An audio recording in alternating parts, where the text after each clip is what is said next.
Are we streaming? Are we doing it? Did we do it?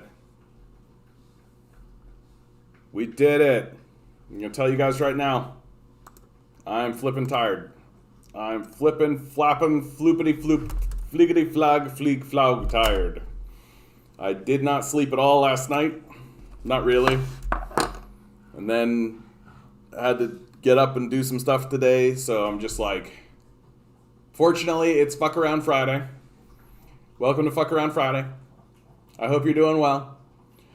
Fuck Around Friday. It's the Friday where we fuck around. What do we do? What do we do? What do we do on Friday? We fuck around. Because I don't get days off. I literally work every single day. So I have declared Friday to be more chill, less intense. Fridays are fuck around days. Someone's in the chat. Who's in the chat? Who's in the chat? Islam, good evening to you, sir. Good evening to you. I hope you're doing well out in the world, bud. I hope things are treating you well. Where are you coming in from, Islam? Like, where are you about in the world? I'm always curious to know where people are at. I hope it's someplace exotic. Famida Islam. I'm going to take a shot in the dark. I'm going to guess. All I've got is your name and your profile. Ayushi they? You got it. You got it. My bad. I apologize. To you, I apologize. Oh, you're in Toronto. No shit. No shit, you're in Toronto. How beautiful. We're like right down the street from one another, basically. Whereabouts in Toronto? If you don't feel comfortable answering, just say so. I'm not going to push at all. But whereabouts? I'm in the beaches. Hey, Major, how you doing, bud? How you doing, Major? Where are you at, Major? Whereabouts? Where? I feel like I asked you this before, and you've told me. And I'm completely blanking on what it is. Again, guys, like, I'm going to ask these questions, and if you don't feel comfortable, please just tell me to get fucked. You're in the West End? Brilliant. So we're like 12 hours away from one another?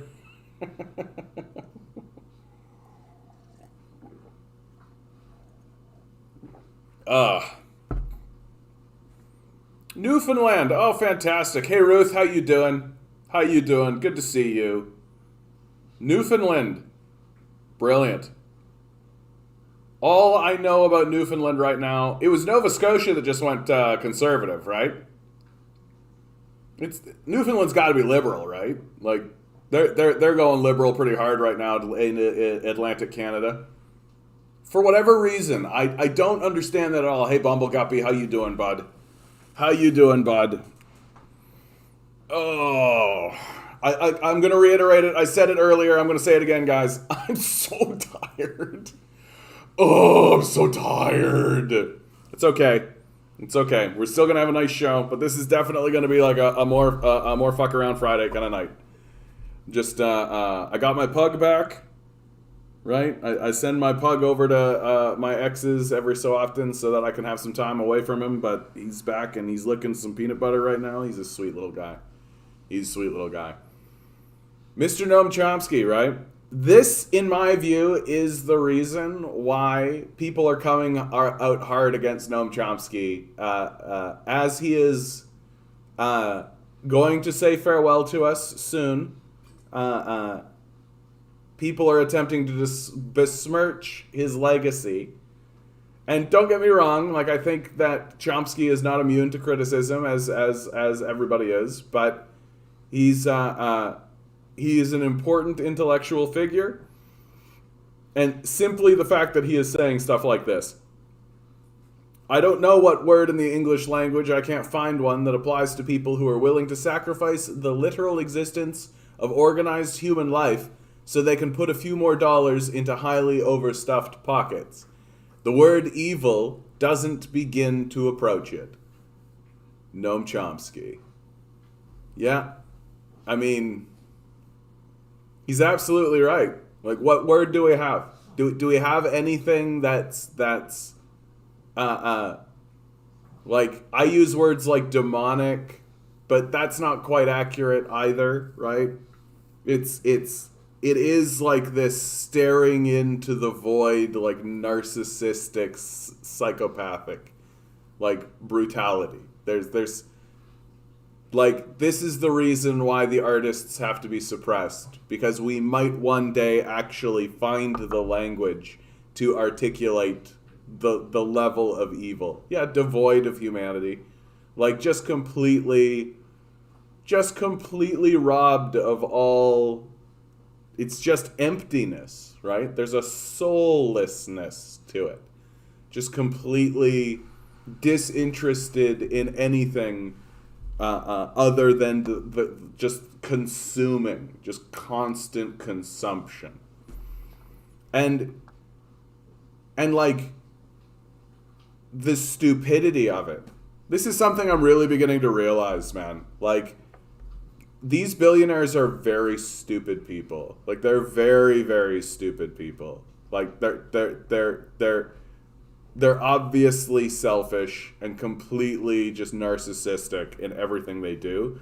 But I think the thing that people really, really refuse to acknowledge about these guys, like someone like Elon Musk, for example, like, I actually have like I just saw it. Hold on. Do I have it? Hold on. Do I have it?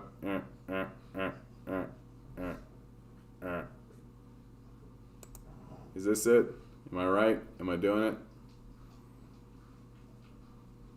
it? Whatever. Elon Musk just makes an idiot out of himself all the time. Right? All the time. Like, literally go just watch interviews with this guy. Just go watch interviews with this guy. And the Joe Rogan interview that he gave is perfect. Like, I remember the whole time I was watching this interview, I was just like, this guy's a fucking idiot. This guy's a fucking moron. Homo erectus, for example, wouldn't have been such a successful, archaic human species if it weren't for collectivism. Exactly. No, exactly, right? Like, working together towards common goals, it's how you get shit done, right?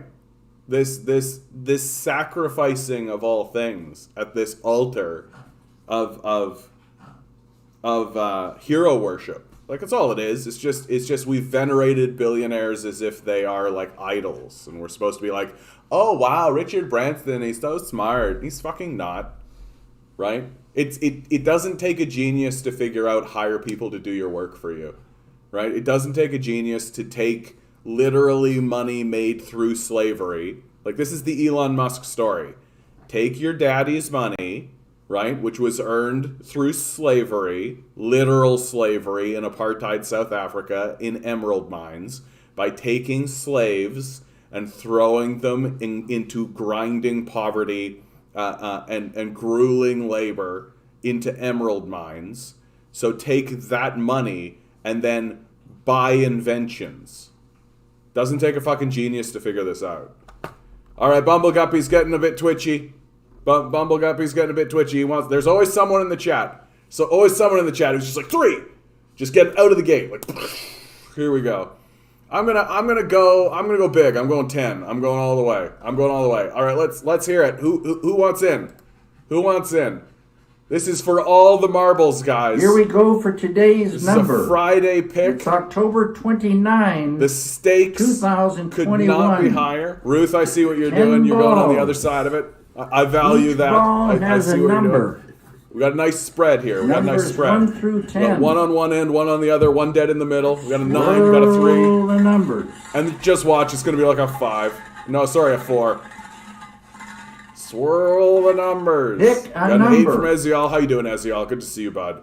Here we go. Today's number is 5. Boop, boop, boop. I actually said it. eh? Just watch, it's going to be a 5. I mean 4. So, Islam, today is your day.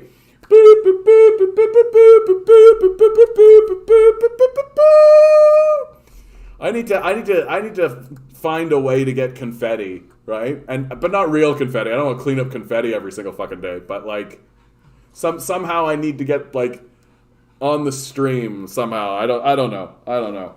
This is too advanced for me. I am just old enough to say that I'm not in with this technology. Kids these days. Hey, pissed off Canadian, how you doing today, bud? Good to see you. How you holding up, bud? How you holding up? Like a confetti mask? Oh yeah, that's good. Oh, I like that actually. I like that. Get a loaf of bread that I can crack open and confetti comes out. What do you think, Bumble? You like that? You like that?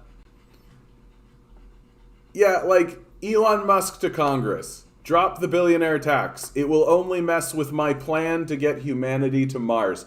If you still believe that Elon Musk genuinely cares about getting to Mars, you are a dupe. Like, you're the dupiest dupe that was ever a dupe.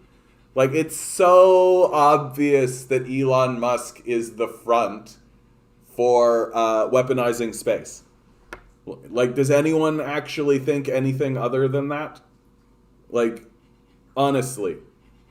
Like, the Americans are weaponizing space, very obviously. They're using Elon Musk as their, like, mask in order to do it with this bullshit, like, yeah, we'll get to Mars. They don't give a fuck about that. They don't give a fuck about that at all. They want space lasers. Not space lasers. I think that would actually be quite inefficient. They just want to get shit into space so that they can like throw shrapnel at stuff. So if the Chinese and the Russians start sending rockets, they can just like shrapnel shot it. That's what they want. Like, and drop the billionaire tax. It will only, like, literally they want to raise tax on people like Elon Musk by like 1%. It's like the like the softest possible, like, it's literally nothing to these guys. They won't miss it. They won't even notice the money is gone. Like, it's unbelievable. And it's just like, it's just so stupid. Here, Star Trek. I keep referencing these guys in regards to Elon Musk. Things that make us go. There's this great episode. Yeah, is this gonna be it? Sir, we are being hailed. Oh, I should definitely. Hold on. Sorry. I gotta do this, or else the channel will get shut down, and everybody will be like, "Oh my goodness, what's going on? CIA!" And it's like, no, it's stupid copyright bullshit. CIA. CIA is pretty bullshit. Okay, got Creative Commons. Ugh. See, I can't even sleep. This is how lame this is. I can't even show you just this brief clip of these guys, so I gotta just describe it. There's this episode of Star Trek The Next Generation where these guys, right, you can see kind of the way they're the way they're moving their lips and all that kind of stuff. They say they're stupid. They're very, very stupid people who are in space in a spaceship, right? And they've got a problem with their ship, and so the Enterprise comes to help them, and they talk like this, and they're like, "Our ship won't go. We like things that make us go. Yeah, we like things." And their whole shtick is that people come over to the ship, and then they kidnap them and steal tech and like do all that kind of shit. That's Elon Musk, right? He's even a complete and total Luddite can figure out how to steal other people's shit. Like, it's not hard to figure out. They're called Poclids. We got a Trekkie in here. Nerd! I'm just fucking with you, dude. I love Star Trek Next Generation. I'm due for like another watch of Star Trek The Next Generation. Can I officially withdraw my membership from humanity now? I don't want to go to Mars. Like, because we're not. Because we're not going to Mars. Like, certainly not the West. Like, we're never going to get the fucking Mars. Like, well, I mean, maybe we will. But, like, we'll blow ourselves up like 1,000 times before we do it. Imagine being stuck in a tight, enclosed space with a bunch of billionaires. It would be an episode of BoJack Horseman where Mr. Peanut Butter's house falls into a hole created by fracking. I say this all the time, Islam, about the whole the bunker thing, right? The idea that the billionaires are going to escape into bunkers, I'm like, I can't imagine a more perfect hell for them. Like, let them escape into their bunkers. Like, it's like, should there be a climate change apocalypse to the level that people need to retreat into bunkers and shit, I'll just eat it. I'll just be like, okay, here comes the storm. Like, take me, Jesus. Let's go. Like, I'm fine with that. You got to go somehow. These guys that are going to, like, retreat into bunkers, yeah, like, that's going to turn into a fucking horror movie, right? How long until they turn on each other? If God help them if they bring servants, right? How long until the servants just kill them, right? Then cause earthquakes to destroy them, yeah. This episode is a great analogy for what they end up almost eating each other. Yeah, absolutely. And bunkers can be filled with concrete so easily. That's a good point, Bumbleguppy. You know what? Why waste the concrete? Just cover it, right? Just cover it over, right? If you fill it with concrete, then you actually kill them. Just cover it, right? And then they're stuck in the bunker. And you're like, haha, like, live there now, right? Watch them go insane. And that's ultimately what will happen. Like, these guys are so, like, they're just children who never really grew up, right? They got everything they wanted, handed to them by their daddies, right? Like, can you imagine someone like Jeff Bezos actually in a room by himself for like a week, right? Like, really think about that. Like, Jeff Bezos in a bunker by himself for like 2 days. Like, how long do you think it would take until a man like Jeff Bezos completely cracked? Like, how long do you think it would take? I think it would take like a week. Like, if I wanted to be generous. Fill it with helium. The pleas for mercy would sound hilarious. Bumbleguppy. We here at the Canadian Commie do not espouse acts of violence against anyone. Although it would be hilarious. Yeah. Where will they get their drugs? In a bunker. Exactly. Their thought is there will be nobody left. Their money will be useless. Yeah, exactly. Like, their money will be useless. Like, they'll have no status. Like, they'll just be a stupid monkey stuck in a bunker with their dumb thoughts. Right? Like, they will go mad. Like, that's the thing that, like, that really tells you how arrogant these people are. Right? That they don't even respect the fact that they will go mad. Like, anyone would.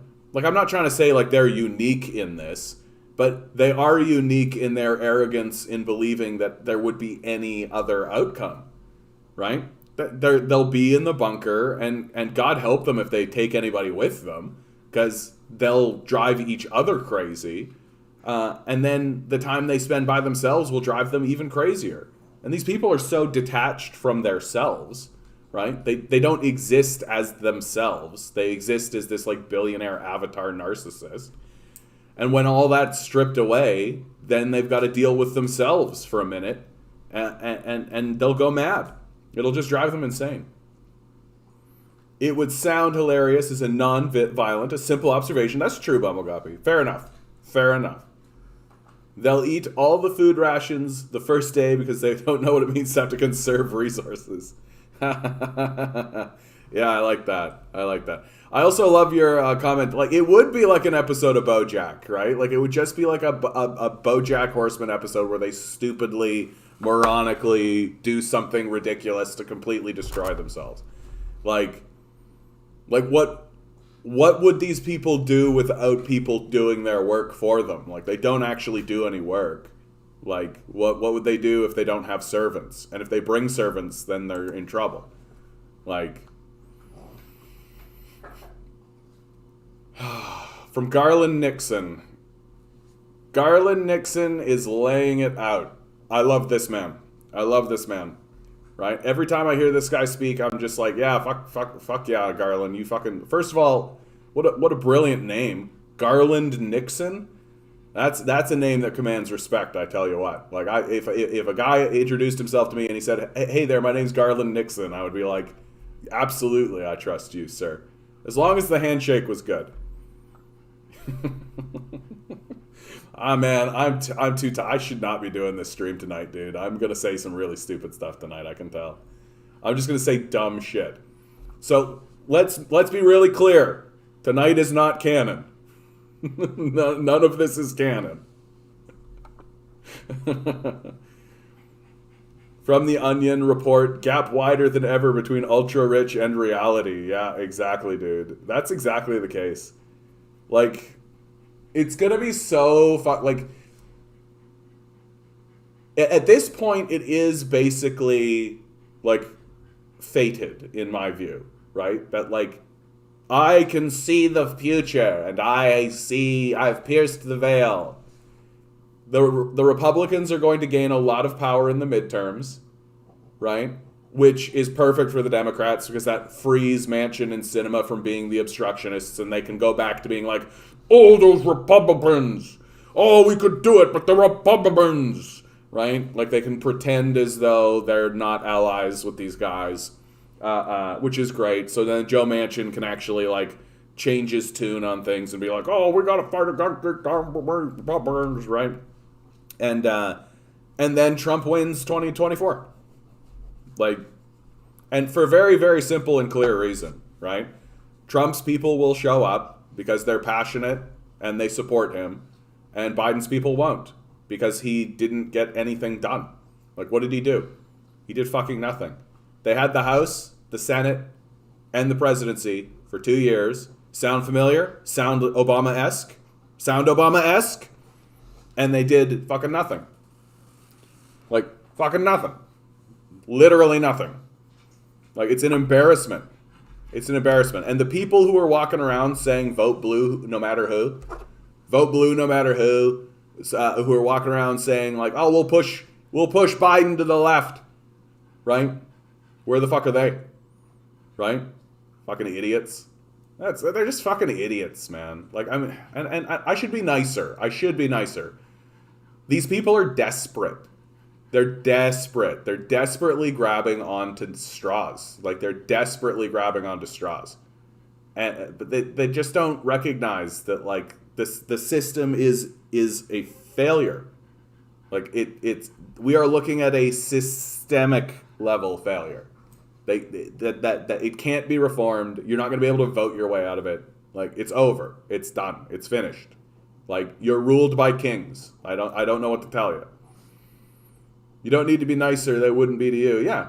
Like, I like, but I mean, like, I think I should be nicer to the people, right? I think I should be nicer to the people because I do think that there are people who are genuine and they want to change the stuff and they just don't know how, and they don't really understand the level of corruption. I think that's really what it comes down to, right? That they don't really understand the level of corruption. That there are still commentators, people who I actually really like, right? People who I think about somebody like the people from Bad Faith, right? Who I really like them. They have good interviews and all this kind of stuff, but they're still talking as though electoralism will be a thing. Like, they're still like, it drives me crazy when people talk about politics in America as if it's a political system instead of just a theater system. But like, I think people just want to hang on to little shreds of hope, right? And they don't want to do what needs to be done.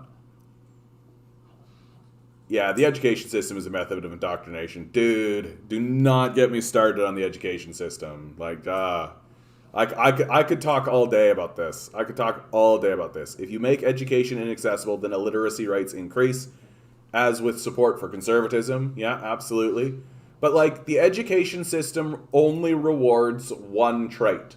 You only need to do one thing to do well in the education system, which is obey, right? If you're a dunder, you're a dunder, and there's nothing to be done about that. But like, if you're a reasonably intelligent person, like, you can tie your shoes and add 2 + 2 and all that kind of shit, right? Like, the thing that the education system is vetting is obedience. That if you are a person who looks at the tasks that you are given by the education system and you think these are pointless, I'm not going to bother with these, they don't do anything, I'm not learning anything, right? Then you get vetted out, right? But if you say all of that and then do it anyway, right? then you ascend, right? Like literally, just do it. Like the Nike slogan, right? Just do it. Like shut your mouth, don't fight back, don't question. If you do ask questions, it should only be in service of the task that you have been given. Like that's what the education system is vetting for. Exclusively. Like they don't care about creativity. They don't care about questioning, right? They don't care about new perspectives or any of that. They care about obedience. Kids wandering into Dracula's castle in the middle of the night. This place just needs a good sweeping. Oh, Milo, I know you got peanut butter and now you want more peanut butter. Oh, you've got 2 degrees? My heart to you, Islam. My heart to you. What are your degrees in? Are they the degrees that make conservatives laugh? Right? And no shame, by the way, I have a degree in theater, right? My degree is in theater. It's right there. You can look at it. I have a degree in theater. I'm happy I've done it because it lets me easily see through this political system, right? Social work and sociology, yeah. So like literally you went to school to get jobs to help people, right?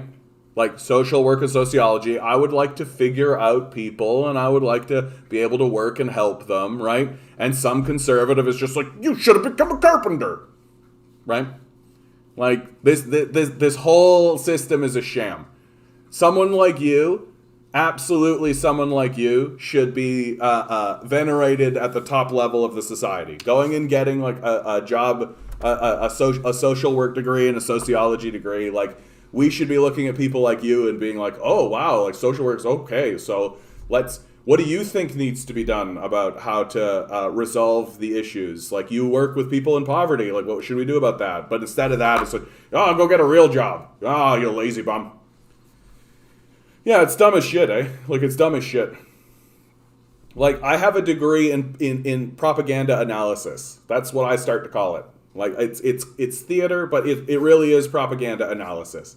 Like that's what I did in university, right? When you're analyzing plays, when you're tearing apart advertisements, like when you're ripping apart films and when you're doing all this kind of stuff, you're tearing apart propaganda. That's what you're doing the entire time. Which is why it just doesn't it doesn't land on me. It never does because I'm like trained to see that it is propaganda.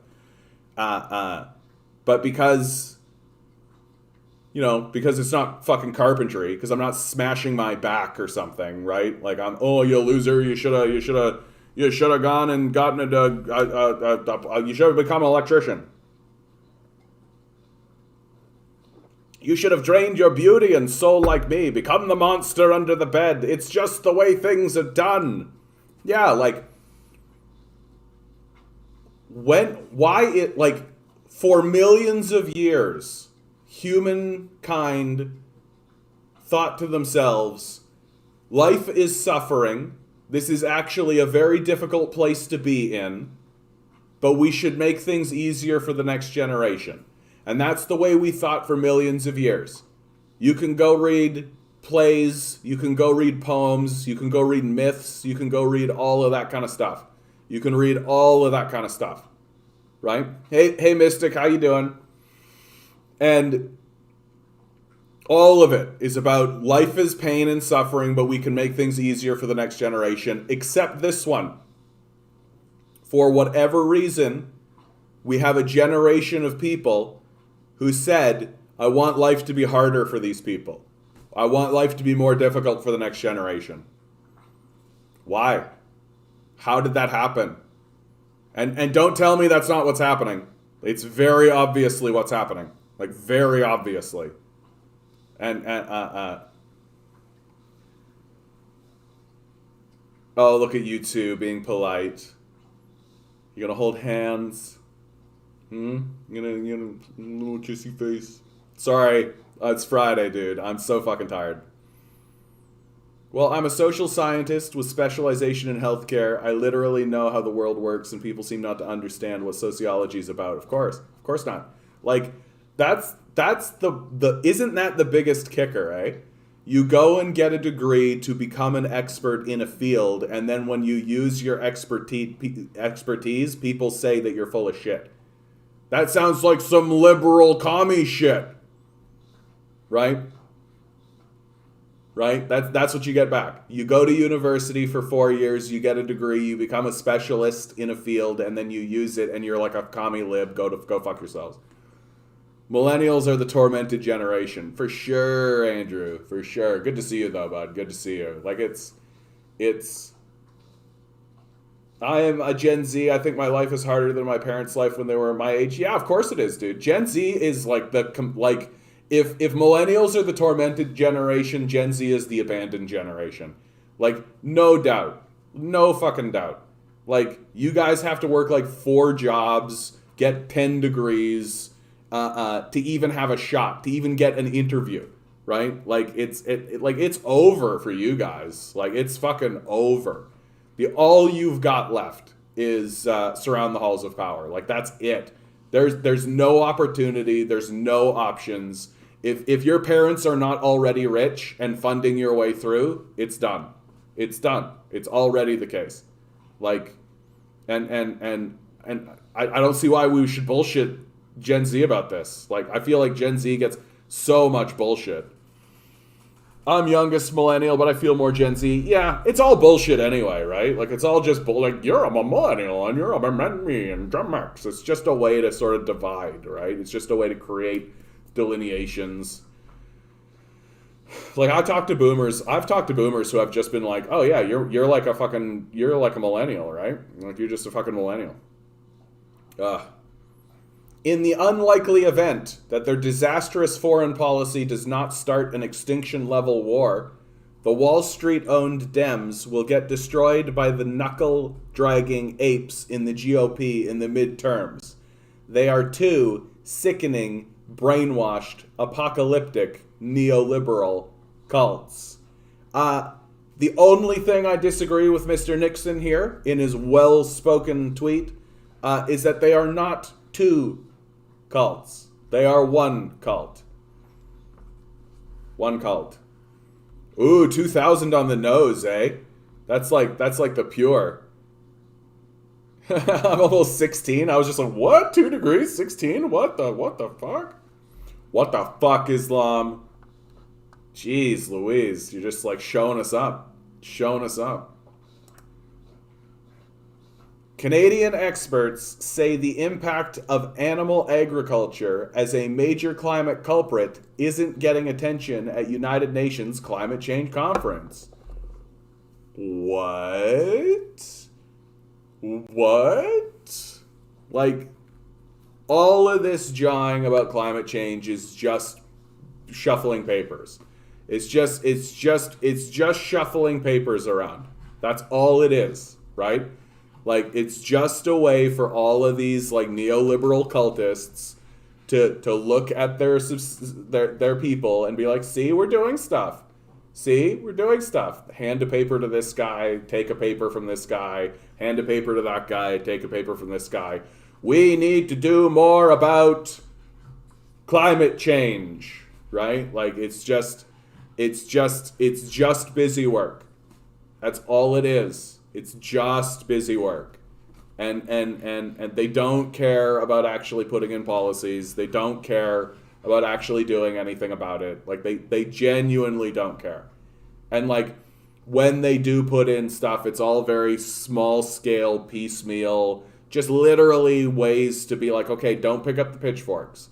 Whatever you do, don't pick up the pitchforks. See, we put in a carbon tax of 0.01% that the fossil fuel industry actually told us to do. Right? See? We care, right? How was the 80s, John? You know what, man? The 80s were awesome. I'm not going to lie about it. Being a kid in the 80s was fucking awesome. You know why? Because you didn't know what was going on, right? You didn't know anything about what was going on. All you knew was that the cartoons were sweet, right? Like the movies were awesome. All of the movies in the 80s were super kick-ass, like without a doubt. And then right when you're getting into like 11 and 12, like right when you're getting into like your preteen, like early teen age, you walk into the Disney shit. I was a huge Disney kid, dude. A huge Disney kid, right? It's the circle. And you guys just get hit with the like dumb remakes. Like the lame ass like Lion King remake and the stupid Aladdin, like obviously like when I watch the Aladdin remake, I can see shot for shot for shot. At the end of every shot is a director smoking a cigarette going, good enough, move on. Like, it's just like, you literally can see Will Smith, like, doing stuff on his phone, talking to his agent, being like, yeah, I can do next Saturday, right? I can do next Saturday. Just give me a second. And Alibaba had them 40 thieves cut. Yeah, Saturday. Like, it was just the laziest, just tripe-filled, like, boring. The film was literally boring. Because they obviously didn't care. It was just, like, throw money at it, right? Don't actually, like, there's literally a parkour scene in Aladdin, right? Like, when Aladdin is singing his first song, right? Riff Raff Street Rat, right? And they're chasing him around. Gotta keep one step ahead of the bad guy, right? That song. It's a parkour sequence. He's like going up walls and shit. And they obviously didn't hire a choreographer. Disney has Jackie Chan's phone number, right? Jackie Chan has a crew of stuntmen who would have eaten that shit alive. They could have done something that would have been legendary, right? That crew that Jackie Chan has could have done something absolutely legendary. And instead of that, they had, like, Aladdin do a backflip once, you know? Like, and then they, like, CGI'd Abu, and I'm just like, what? Get a monkey. Get a fucking monkey. That's what made the 80s films better. Like, if the script was like, and then a monkey, they'd be like, okay, get monkey. And then they would be monkey, right? Fucking, can't do that no more. Can't do that no more. I have to laugh every time Greta Thunberg says something. I don't condone the harassment, but her activism is moot. Like, I mean, I value her in terms of her ability to get protest going. Like, her protest movement is valuable. But when she shows up at these places, right, and it's all like, you guys aren't doing enough and all this kind of stuff, they might as well just, like, pinch her cheek and pat her on the head, right? Like, it's just, like, if someone like Greta Thunberg was surrounding the halls of power, like I say that we should be doing, right? But what they're doing is they're co-opting her, right? That's what the capitalists are doing. They're seeing, oh, here is a powerful activist who actually does have the potential to galvanize large groups of people into the streets, and she does. So we are going to, let her come talk. Let her come talk at the conference, right? Let her come talk at the conference. Then she'll feel like she's been heard, and she won't feel the need to surround the halls of power, which is exactly what needs to be done, right? That's precisely what needs to be done. And they'll just keep wasting our time. And Greta will keep going to things and keep saying, you're not doing enough. And they'll keep saying, you're right, Greta. And then they'll continue not doing enough, right? And then by the time she's 30, still going to these stupid conferences where she's saying, no, you're not doing enough, right? Yeah, Aladdin was Orientalist as fuck. For sure it was. Oh, yeah. No, I'm not defending Disney on these terms. Like, Aladdin was a white guy. Jasmine was white. Jafar was like the stereotypical Arabian villain, right? Like, just couldn't be more obvious that they were just reaching for all the stereotypes, right? Like, no, Aladdin, definitely problematic film. Definitely problematic film. But when you're like 12, you know, when you're like 12, you don't think about things like this, you know? Bugs Bunny is like borderline rapist, dude. Like, he's not as bad as Pepe Le Pew. He's not as bad as Pepe Le Pew, but Bugs Bunny did some like real shit. Some real shit. Dude, are you kidding me? You guys want to talk about problematic films, okay? In the 80s, the problematic film of the 80s that I never see anybody like hot button pressing on was Revenge of the Nerds, okay? Revenge of the Nerds was a blockbuster comedy, right? Like American Pie level comedy, like The Hangover, right? Like that kind of level comedy that came out in the 80s, okay? The plot was a bunch of nerds go to college and deal with frat boys, and then eventually get the one up on them. Okay, the film had the protagonists of the film, right? The nerds, at one point do a panty raid on a sorority, right? Install cameras in the sorority house so that they can spy on the girls while they change and shower and do all that kind of stuff, right? At one point, one of the lead protagonists that we've been following through the whole film pretends to be the boyfriend of one of the girls that he's interested in, and tricks her into having sex with him. And when she discovers that this is the case, she's into it. Problematic film. Okay? And Revenge of the Nerds, yeah, everything I just described is 100% accurate and real. Go watch this film. It's brutal. It's brutal. And Revenge of the Nerds spawned like an international franchise. I don't remember how many movies there are, but there's a ton of them, right? There's a ton of them. It had a cartoon series, right? And the people involved in Revenge of the Nerds are people like Harold Ramis, who went on to write and act in Ghostbusters, right? Like, the people involved in Revenge of the Nerds were like some of the highest level comedians in America, and went on to do really wonderful films. Like Harold Ramis was one of the main writers on Groundhog's Day, which is like one of the most beautiful films ever put to film. Groundhog's Day is a brilliant film, brilliant film.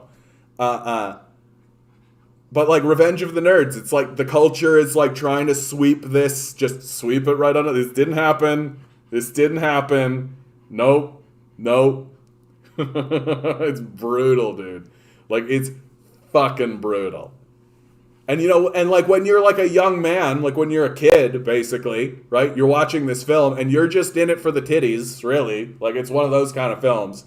And like, but it's weird. Like, it's like I cannot imagine what it would be like being a woman watching this film, right?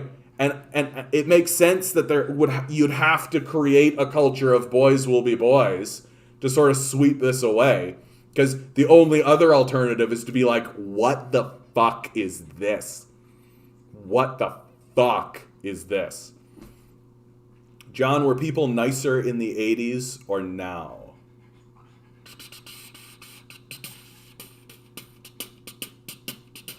The 80s had, and early 90s had a vibe of progress. There was this sense of like, we're going to the moon, right? That the promises of neoliberalism were just sort of starting, right? There was this kind of expectation that things were gonna rocket up. Things were gonna be like, yeah, we're the greatest, right? The fall of the Soviet Union. So there was something of a like camaraderie, I think is the word to use, but that steadily started to dismantle itself. Things are way more ratcheted right now, for sure, for lots of reasons. Things are way more ratcheted now. I would hate to be a kid today. Dude. I think that, like, I was just like running around, right? Like, literally, I was just like running around. Like, my parents would be like, okay, see ya, bye. And I would just like go and run around. Like, that's it. Like, that shit doesn't happen anymore.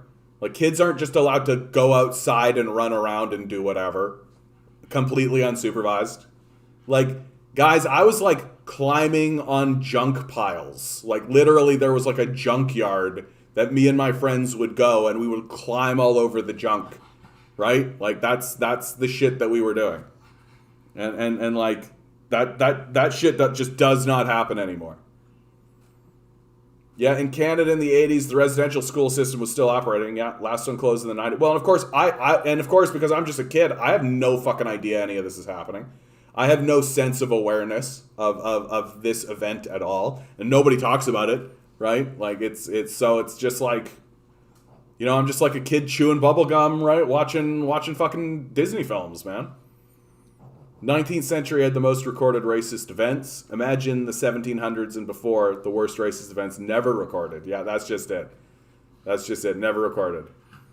I think, was it Will Smith, or I think Will Smith said, we're not more racist, it's just the racism is getting recorded. And I think that's exactly right. That it's like the same kind of level. It's just now everyone's got a phone on them all the time, right? Everyone's got a camera in their pocket all the time. Like 100% of the time, people have these things on them, right? They're easy to get. They're ubiquitous. Everyone has like 5 of these things floating around them at all times. And so, like, the shit happens and everybody's able to pull out their shit and record it. Those events were happening. They were still occurring all the time. It's like what I say to the real transphobes when they say, like, why are there all these trans people around all of a sudden? It's like, dude, there always were this amount of trans people. We were just killing them, right? We were killing them and beating the shit out of them. So they didn't want to come out and say that they were trans. And now we've created this little tiny crack, like little moment where trans people are able to stand up and be like, I am in fact trans. And we're like, instead of like shooting them or lynching them or beating the shit out of them, like, we're just shit talking them. Like, that's what we're doing now. Okay, guys, I gotta go to the bathroom, man. I gotta take a pee. So I'm gonna put on no, I'm not gonna put this one on. I'm gonna put on something more fun. What the heck is this? How a pug is influencing millions to make decisions. Let's go. Today's more interesting some silly stories, stuff. Why not? Including a small dog who is helping humans decide how to go about their day. I love this dog, Richard. I didn't know anything about it, but Erica earlier was like, oh, you're talking about Noodle today. I'm so excited. I'm out of the loop because, you know, millions of people watch this dog every day to find out how to go about their day, Erica. This is Noodle, 13-year-old pug. His owner wakes up Noodle every day on TikTok. He sits the dog upright to see if the dog can stand on its own. If Noodle stands, it's a so-called bones day, meaning everyone should get out of bed, make the most of the day. If Noodle flops over, though, it's a no-bones day, which the owner says is, you know, more of a day for introspective work, for self-care day. Maybe you want to get, exactly. You don't want to get out of bed. More than 4 million people look to this dog every day to see what they should do. By the way, it's a bones day. Noodles stood up today, Eric. It does feel like a bones day today. I've had a productive day so far, and I don't know. He actually opened up, Noodle's owner, a merch store online, and so I imagine maybe, you know, this holiday season, a lot of people are going to be getting No Bones Day sweaters and pillows and blankets. Isn't it great that there's a pug with like 4 million views? People sleep in the streets. Isn't that great? Isn't it great that we're just all like, oh, look at the pug, he's making millions of dollars being a little pug. Yeah, his owner is exploiting him for his cuteness. Isn't that great? Food insecurity is going up. Like, we're very stupid people. We're it's very easy to amuse us. Very easy to amuse us. Do we actually get some of this fucking pug? Yeah, give me some of this pug. More of a day Oh, he's an for, old guy, like, too. introspective Oh, he's an old for little Treating guy. self-charity, yourself. maybe. Yeah. Yeah, exactly. You don't want to get out of Yeah, he's an old fella. He's an old fella. And I don't need to look at videos of pugs. I can just literally like look down, right? And I look down. Whoop, scoop. Pugs in space. Oh, I know, buddy. Oh, I got you. Okay, you're down. I know you hate that. I shouldn't have done that to you, buddy. I know. Here, have some peanut butter. What a good little boy, my little schmizmar. All right. Ugh. Ugh. What do I got? I would add that the racism is also being confronted. That's true, Ezial. I mean, I feel like there is a genuine attempt to try to improve the society. I think that's very much the truth. Like the George Floyd protests, in big ways, really affirmed to me that there is like the cracks are widening, right? That like what scared the establishment more than anything. Like, do you guys remember, I think it was in Michigan, right? In Michigan, they literally burnt down a police precinct. Do you guys remember this happening? Where they, like, on the night that they killed George Floyd, they, like, stormed the police precinct and burned it down. And it was, like, a diverse crowd. It was, like, white guys, Hispanic guys, like, white women, right? Like, it was a very diverse crowd of people. And that scares the shit out of the establishment. Because the truth is that one of the major divides that they use to enforce their power is white people versus black people. And if poor white people and poor black people actually join forces and realize that they are allies, that's a huge problem. That's a huge problem for the establishment. Yeah, racism was always there. Now I'm just recorded, which is great. The only reason I'm glad cameras exist, yeah. Wasn't until 2021 that they discovered the unmarked graves of Indigenous kid at Canadian churches. Well, they always knew that they were there, but they unearthed them and they really started doing the work. Yeah, humanity's fucked, dude. Like, well, it pays to remember, guys. It does pay to remember. Like, I try to affirm all the time that we are quantum beings, right? We're made of light, all that kind of stuff. But, like, we do have an evolutionary arc as well. Like, we pretend like we are these amazing genius, center of the earth, like apex kind of predators and all this kind of stuff. But we're basically just monkeys. Like, we're basically just like monkeys with nukes, you know? And we are very susceptible to the same shit that, like, monkeys get scared over. Like, take a look at how the USA is approaching China. Right? Literally, they're just like, I'm the big ape. I'm the big ape. Me and big ape. You small ape. You can't be big like big ape. You down, me up. Like, really, that's what it is. Like, it's and it isn't bigger than that. There's this really great diplomat who actually went to Australia. And had a bunch of debates, not really debates in the way that you think about it, but conversations with Australian intellectuals and diplomats in regards to the Australian position with China. And he was so upfront with these guys. Like, it was brilliant to watch. I actually really admired him for his honesty. He straight up was just like, America is not going to tolerate a peer competitor, right? That if it comes down to it, America is going to shoot, and it's going to shoot first. Like, it's not going to tolerate this. I was just like, oh shit, this guy's just like laying it out. And like an Australian would show up and be like, well, couldn't it possibly be the case that we just peacefully trade with one another and learn to live with one another's presence? And the guy was like, no, that's not how America works. America wants to be on top of the pile, and if somebody comes up and tries to dethrone it, it's going to kick it back down the hill. It's like, oh shit, okay. Like, oh, okay. The number is 7.1K right now, as a week ago, yeah. Not to be a doomer, but yeah, Canadian history is dark. Well, it's imperial history, right? It's the spreading of the it's the spreading of the British Empire, right? That at the same time that Canada is being founded, right, that the extermination of the First Nations people is happening, both in Canada and the United States, the British Empire is going into India, like committing a genocide throughout India, right? The slave trade, like all that kind of shit, right? And it's the cost of empire, and it's the cost of capital, right? That capitalism has always been a system built on genocide and slavery. Always. There has not been a single point in the history of capitalism where they have not used the tools of genocide and slavery. That's what they do. That's what they are about. The world history is dark, yeah. Well, I mean, and it just goes to show you, like, the people who it's always the people who stand up and say, hey, maybe we should be nice to one another, they get capped, right? Like, yeah, world history is dark. Because we're just fucking monkeys. We're just scared monkeys who don't deal with the fact that we're scared monkeys. Like, we literally just react to things. We don't actually have... Like, it's so funny that people like Peterson say things like, oh, we're losing our values, like we're losing Western values and Western civilization and all this kind of stuff. And I'm just like, what the fuck are you talking about? Like, we have no values. Like, there's no fucking Western values. Literally, our values are might makes right. Like, that's it.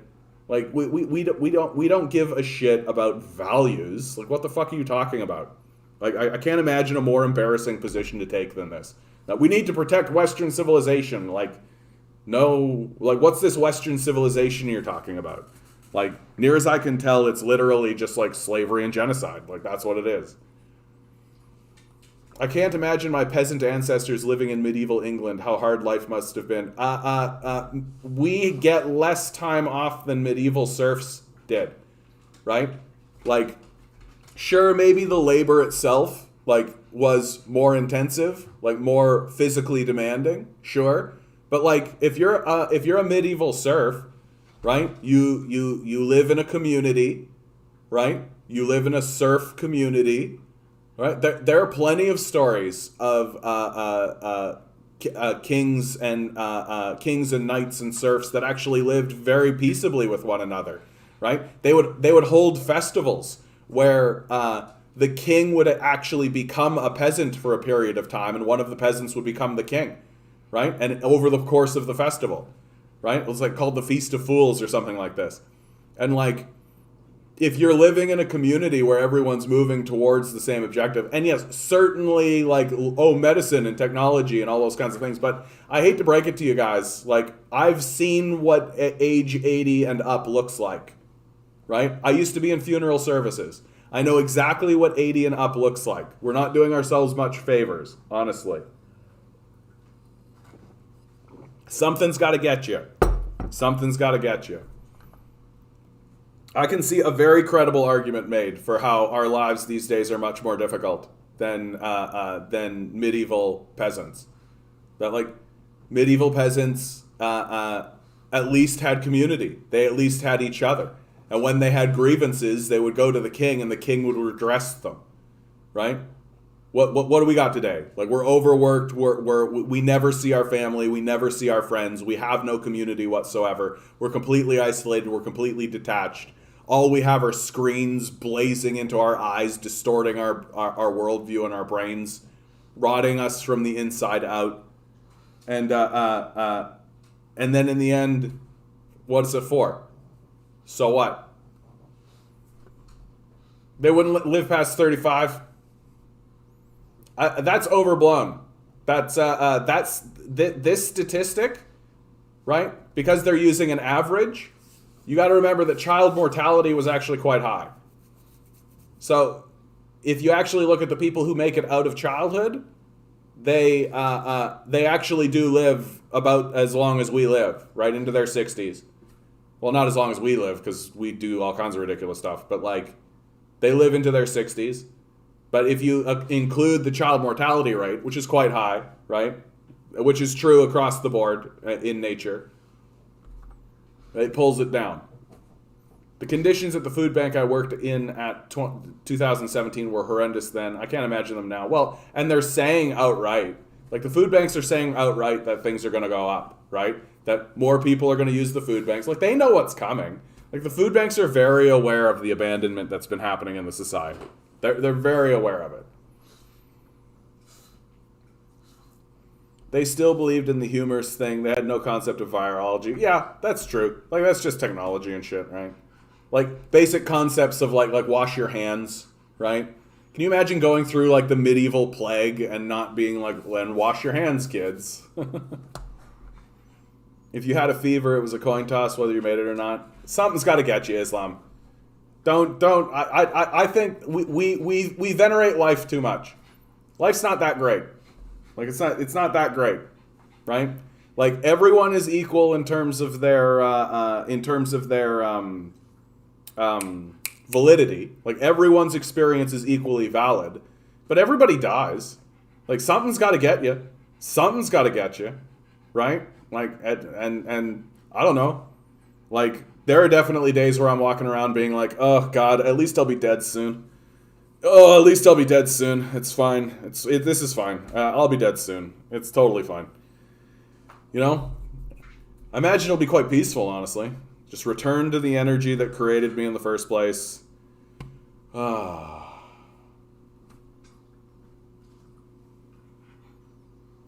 picture of the fire school. Yeah, medieval Europe was gross. Of course it was. Your barber was your surgeon in medieval Europe. Yeah. Oh, yeah. That's why UFOs only do flybys. Humans are still chimps, but tech, that's it. I actually think the thing that the aliens are curious about is that Long Hadron Collider. We've got a machine that smashes particles open. I think the aliens are looking at that, being like, are these fucking monkeys gonna like black hole this place? Are they gonna smash open a portal or something? Like, what are they gonna like? We are the dumbest, man. Like we are the most arrogant, stupidest creatures that are walking around, right? Like we don't know what any of this is, and we're digging holes in it and smashing it with big hammers. Like, dude. Yeah, we are a level 0.25 civilization on a scale of possibly 6. I would say we are a 0.0. So, come on, you got to give us at least a 0.01, dude. Come on, you got to give us a 0.01. Like Michael Jackson has got to give us at least a 0.01, right? Like there's some credible artists who have like Tom Waits, right? Others, I'm completely blanking on any artist. Leonard Cohen. Right? Come on. We've got some culture and some civilization going on, right? But the British abolished slavery. Yeah, hilarious. Yeah, serfs got all holidays, entire months off. Exactly. I worked in a retirement home. Old age is not as great as people think it is, of course. Dude, yeah, like you got like literally people turn into like skeletons with skin on. Like they're literally like in bed all day just like, and that's it. That's their existence until they die. Like, yeah. I want to be immortal? Oh man. I can't imagine a bigger curse than being immortal. I want to be alive when Earth and human beings are intelligent, peaceful, civil, not tribal. Good luck with that. Yeah, life is not that great. No, it isn't. It just isn't. Like it's like you're only holding on to this idea because you're still youngish, right? But like the trajectory of life is that you are randomly generated, right? You're randomly generated. You don't get to choose where. You're just here. Hello, how you doing? There are all kinds of stats and things that you don't get to roll or have anything to say with, right? Like you don't get to choose whether or not the society you're in is brutally racist or if it's incredibly violent or any of that kind of stuff. You're just here, right? And on top of that, you're born with like an intrinsic desire to do something, which again, you don't really get to choose what that intrinsic desire is. You just have this burning need to pursue something. and the society may never facilitate that. And then you grow up, and whatever you're told, you just believe because you're not smart enough or capable enough to have an outside perspective. And then you grow up and you attain some level of stability. Maybe you're able to look around and be like, wait a minute, these guys are fucking idiots. And then you literally decay actively. You actively decay, right? You're still walking around, you're still doing stuff, but you're decaying while it occurs. And then one day you will decay so much that your body will cease to function and you will die.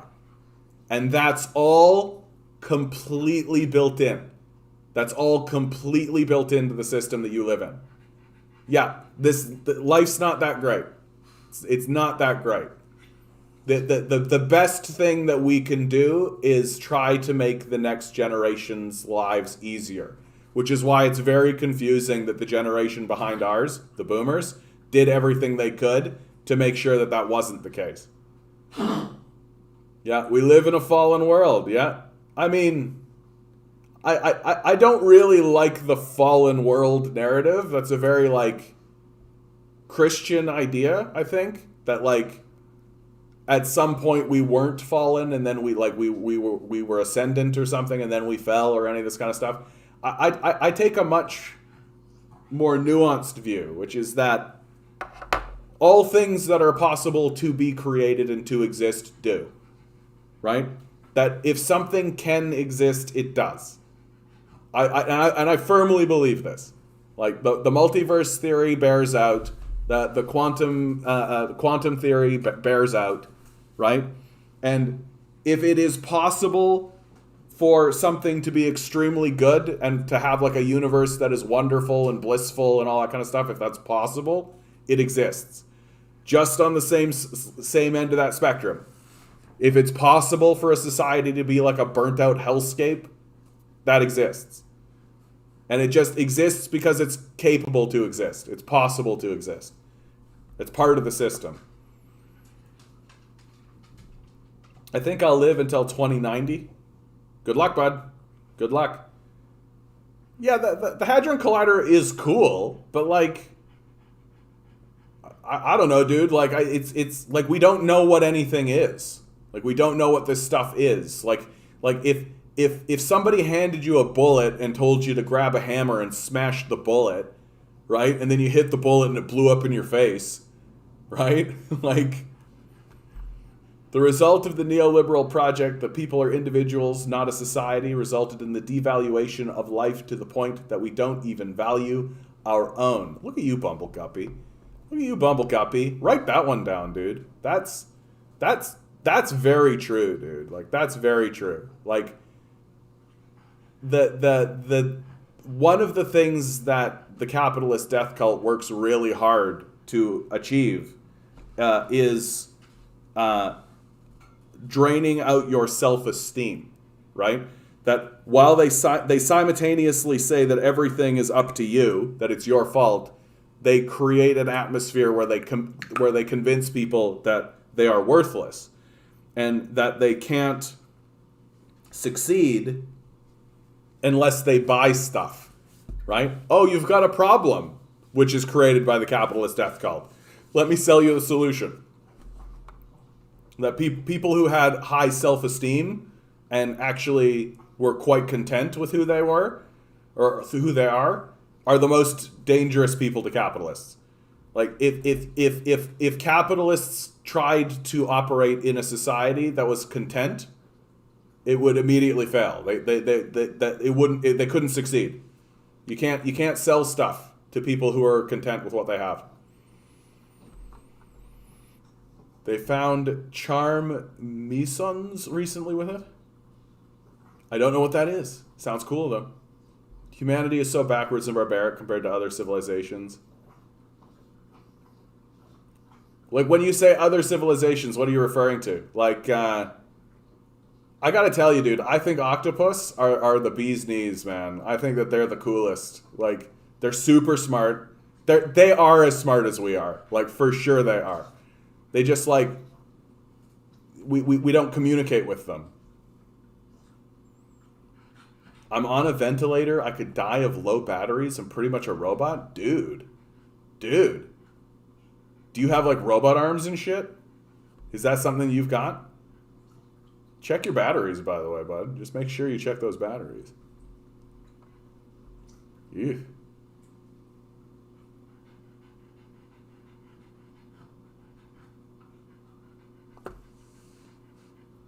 Major.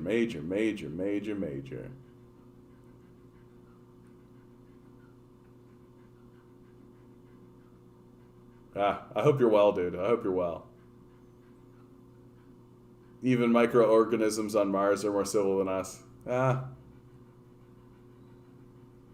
Yeah, the inequality is worse now than it was in France in the 1700s. Yeah. I mean, something's got to give, right? Something's got to give.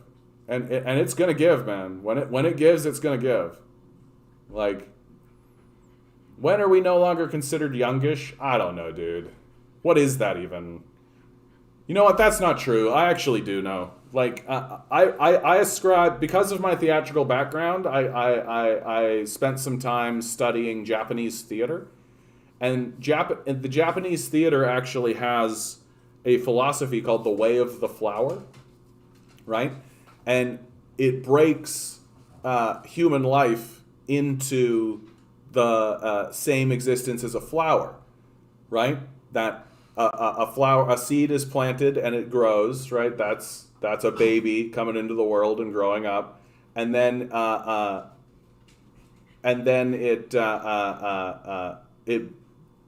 it begins to blossom, right, as the spring, right, and it aligns with the seasons, right. So you have the spring where it's growing, and then you have the summer where it's blossomed, and then you have the fall where it begins its decline, right, where it begins to wilt, and then you have the winter where it dies.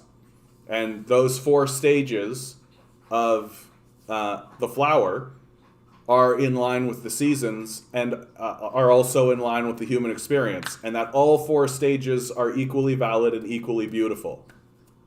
And that's very important to the Japanese theatrical tradition and the Japanese theatrical culture. That all 4 stages are equally valid and equally important, and deserve their own stories and deserve their own respect. And so, like, they would straight up just break it down from like 1 to 20, 20 to 40, 40 to 60, 60 to 80. And anything past 80 is just like gravy as far as they're concerned. And really it's like that clean cut as far as they're concerned. It's like 1 to 20, 20 to 40, 40 to 60, 60 to 80.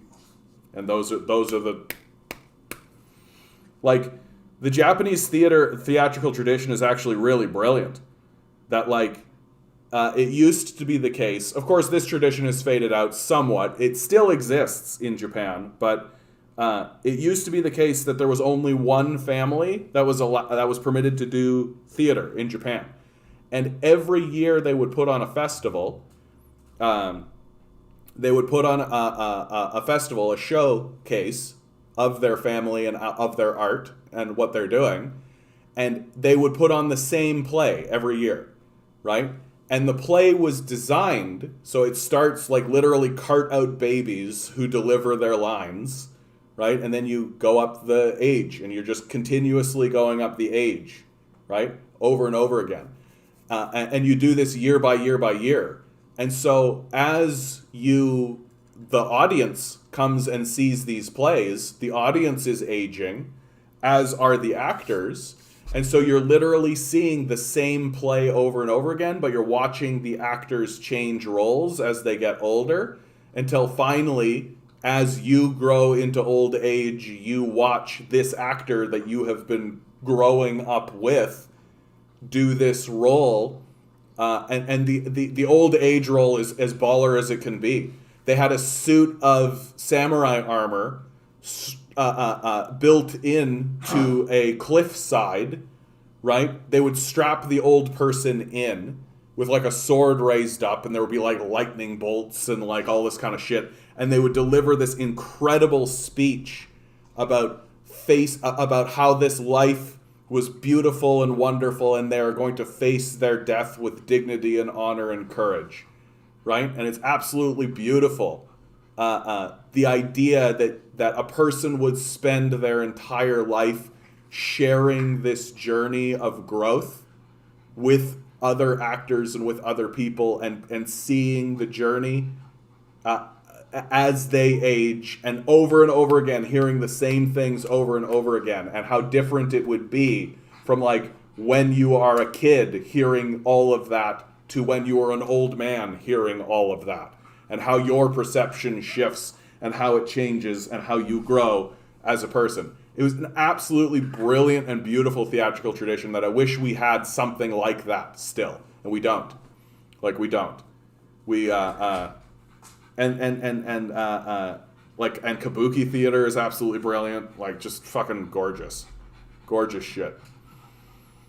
Anyway, as you can tell, I can get pretty deep into that. What do you guys? People don't realize that the neoliberal destruction of unions impacted the post-Great Depression value of the worker in our everyday lives. We started believing that we were as worthless as they claimed. Yeah.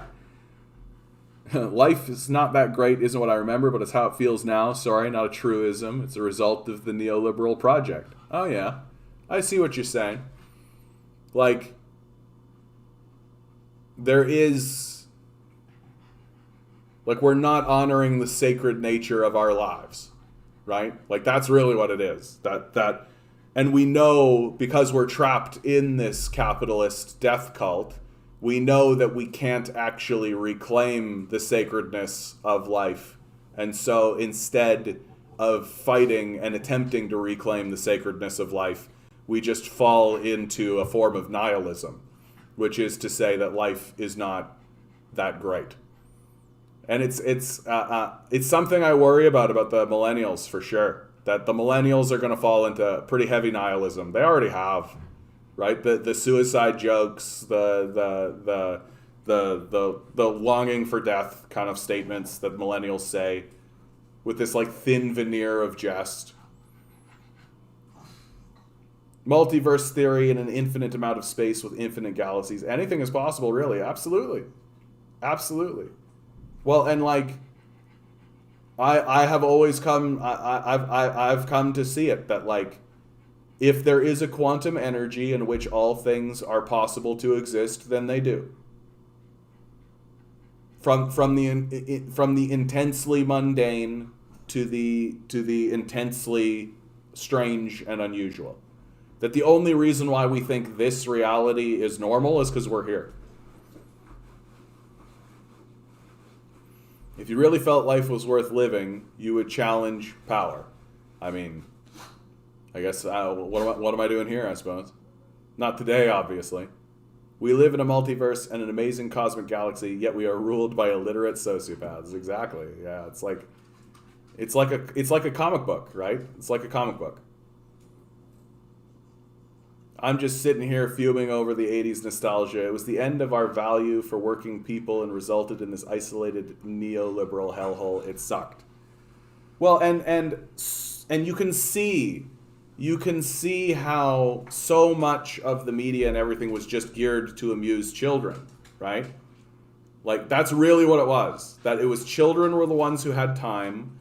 Children were the one who had like a disposable income, right? They were the ones that had money to spend, and so the whole culture geared itself around children, right? Like, and the rise of Disney, all this kind of stuff, right? Like, it's so and they're still trying to do that, right? Which is why all they can spit out is just garbage, right? All they can spit out is just this rehashed trash, so that they can keep us infantile, keep us nostalgic for this bygone era, and trap our children in it too. That, like, what do you think all this like Avengers shit is about? Like, that's literally comic book shit. Like, I was reading those comics when I was fucking like 14, and then I fucking grew up, right? Started actually reading real shit, and now I'm like 36, and what's the only thing that can get produced? The garbage I was finished with when I was 14. right? Or 18, I'll be honest. Yeah, more like 18. In any case, gonna step away. Have a good weekend, Bumble. I'm sorry if I upset you, bud. Have a good weekend. Oh, goodness. Mr. Guppy. One of my true regulars, and I'm sorry if I got him. I worry that I was too callous today, too flippant. Sadly, no robot arms, but I'd take some. Oh yeah, dude, that'd be sick, eh? Just get rid of this thing right here. Put on a robot arm. Punch some shit. Trudeau appealed the court decision. Are we surprised? He loves suing Indigenous children. Yeah. Oh man. No, and I don't actually think that's a gullibility thing, dude. I think that there is like a high amount of support for suing Indigenous children in the society. I think liberals are fine with him doing that. Straight up. Like, I think that they're looking at that and being like, yeah, sue those Indigenous children. Right? They're not going to say that out loud, obviously, because it completely undercuts their whole narrative of actually giving a shit about diversity and all that. But like, why should I pay for something that I didn't do? Right? Why should I pay for something that happened so long ago, right? Pfizer CEO says company will produce 4 billion COVID-19 doses in 2022. Yeah, how many billions is that for Pfizer? 20? Yeah. Well, and the fact that they don't give a shit about actually distributing, like they're not actually interested in distributing any of these into poor populations, right? And because they're not interested in distributing them into poor populations, they just like don't give a fuck, right? Like, it's going to kick up a variant is what's going to happen. That, like, and we're all pretending like, oh, well, the experience is over, right? The pandemic's over, right? Cases are so low now. Yeah. Let's just open up. Everything will be completely fine. Yeah. Yeah, I've been watching It's a Wonderful Life, Peanuts Christmas, and The Grinch forever. You're a mean one, Mr. Grinch. Did I hear that right? They strapped the man to a cliff wearing samurai armor so he could be struck by lightning. Not literal lightning. Like, not like lighting effects and all that. But, like, yeah, that's the effect, right?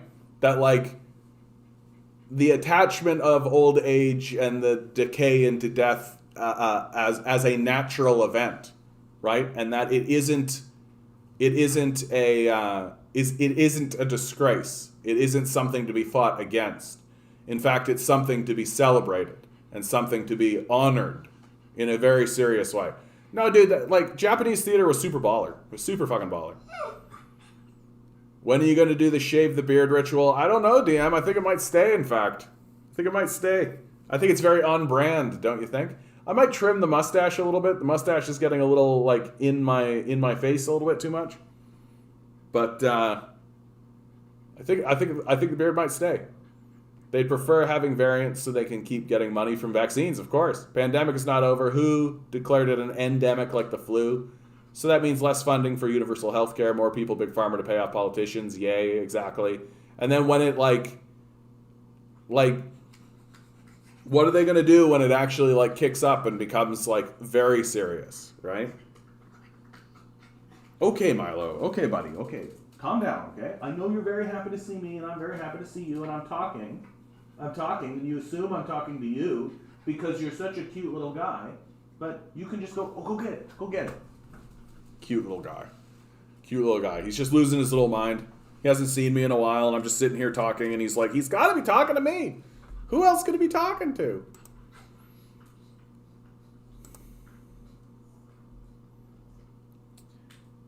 I hope Bumbleguppy's okay, man. I hope he's okay. That's, I don't, yeah. This is tough subject matter, man. And sometimes I think, like, you know, it's interesting, right? Like, it's interesting because, like, I feel like it's easy to step on a landmine, you know? It's easy to step on someone's trigger. It's easy to set something off. Because like there's so fucking much. Like we're literally amidst an apocalypse. Like we're literally like I'm super looking forward to when like the giant squids come out and start to like surround carriers. Like we'll get a picture of like a big giant squid, like a Cthulhu style thing, just wrapped around an aircraft carrier, like dragging it into the ocean. Like we already lit the ocean on fire, right? We already done all this kind of shit. Like let's kick this apocalypse up. Let's kick this apocalypse up. Okay, buddy. Okay. You want to come up? You want to come up? Okay. Well, then you don't come up. Well, do you want to come up? Do you want to come up? Do you want to come up? No? Up. You guys would not believe what I'm looking at right now, guys. You would not believe what I'm looking at. I'm trying to show you, but he's not being very cooperative. Okay, bud. You need to chill out, okay?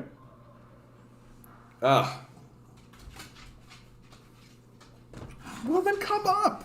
Up. Okay, well, then let me pick you up. Which is it? Which is it? Which is it? Well, I'm not going to do that. You little smizmar, man. You're feeling spicy, eh? Sorry, guys. Just give me a second. My little guy is feeling so spicy right now. Oh, I love you too, buddy. You gonna come up?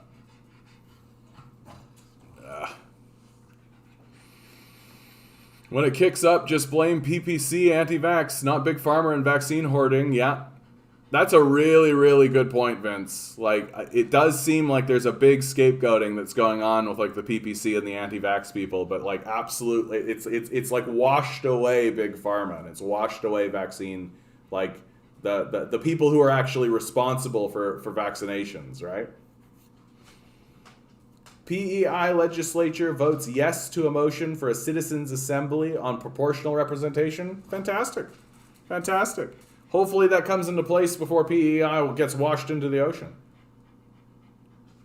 Cannot wait till the solar flares destroy the power grid. Then the real shit will hit the fan. Yeah. Well, and the power grid in the United States is so weak. It's so weak. Like, it's so fragile. Like, and they've got no redundancies. Like, they've got nothing in place to actually prevent. Like, the fucking power grid goes down by itself. Like, it literally is just like... Yeah, he is a funny little guy. He's a super funny little guy. He's just super in love with me, man. He's just super in love with me, and I love him too. I do. I love him too. And so and you know how when like a little kid gets kind of wired, right? They just get like really excited, and they're just like, you can tell that what they really need to do is calm down and go to sleep. But like he's just like, oh my God, it's you.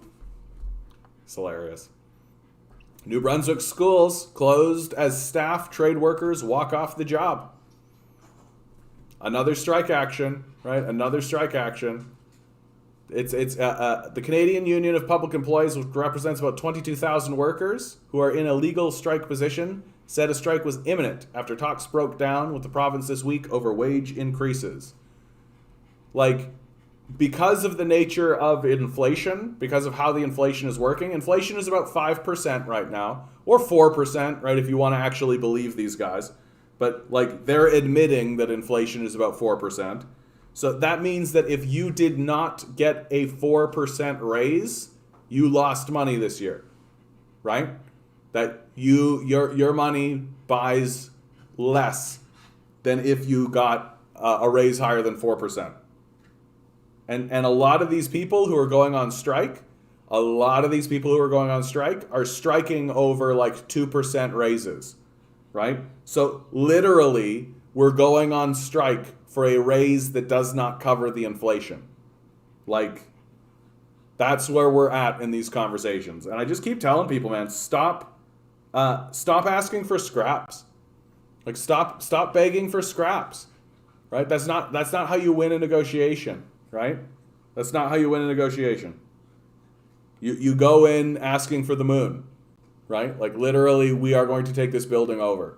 Like that's where we should begin the conversation. And if the capitalists are like, this is outrageous, we could be like, you're outrageous, and push them. Like it's fucking high school.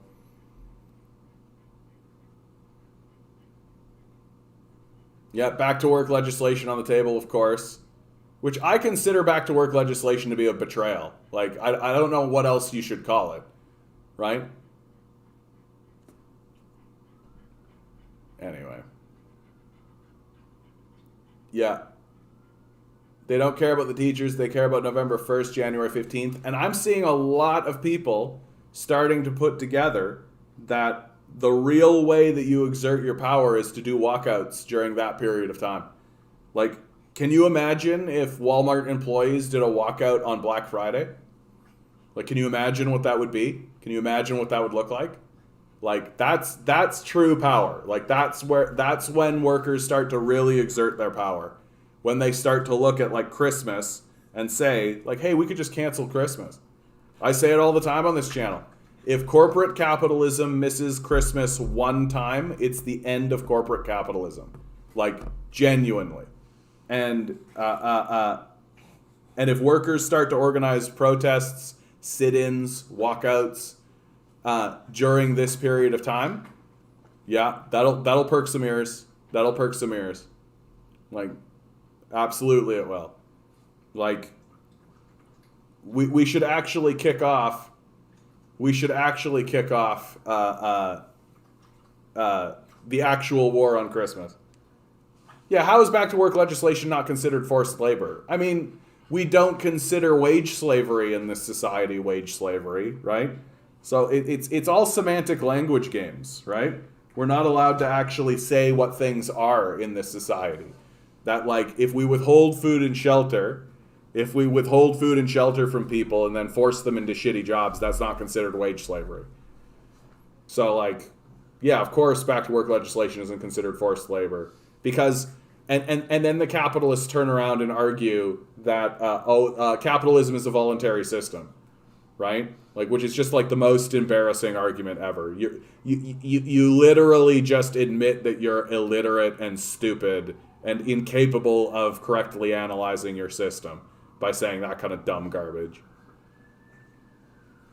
It should be an all-out retail strike from December 15th to January 7th. Yeah, let's go. Let's go, Ruth. I think you're onto it. We could go earlier than December 15th. Like, let's move that a little bit. Let's do it from, like, December 10th to January 2nd. I think that would be a more effective way to do it. But I'm down. I'm down with the sickness, man. Let's go. So there is a lively debate going on in the Discord right now. Duke, are you here? Yeah, you're here, Duke. And you're part of this conversation. That Barry, who is the Federal Secretary of Socialist Action, has brought up concerns about support for co-ops and things like this. I think ultimately it is just being concerned about, like, he doesn't want to see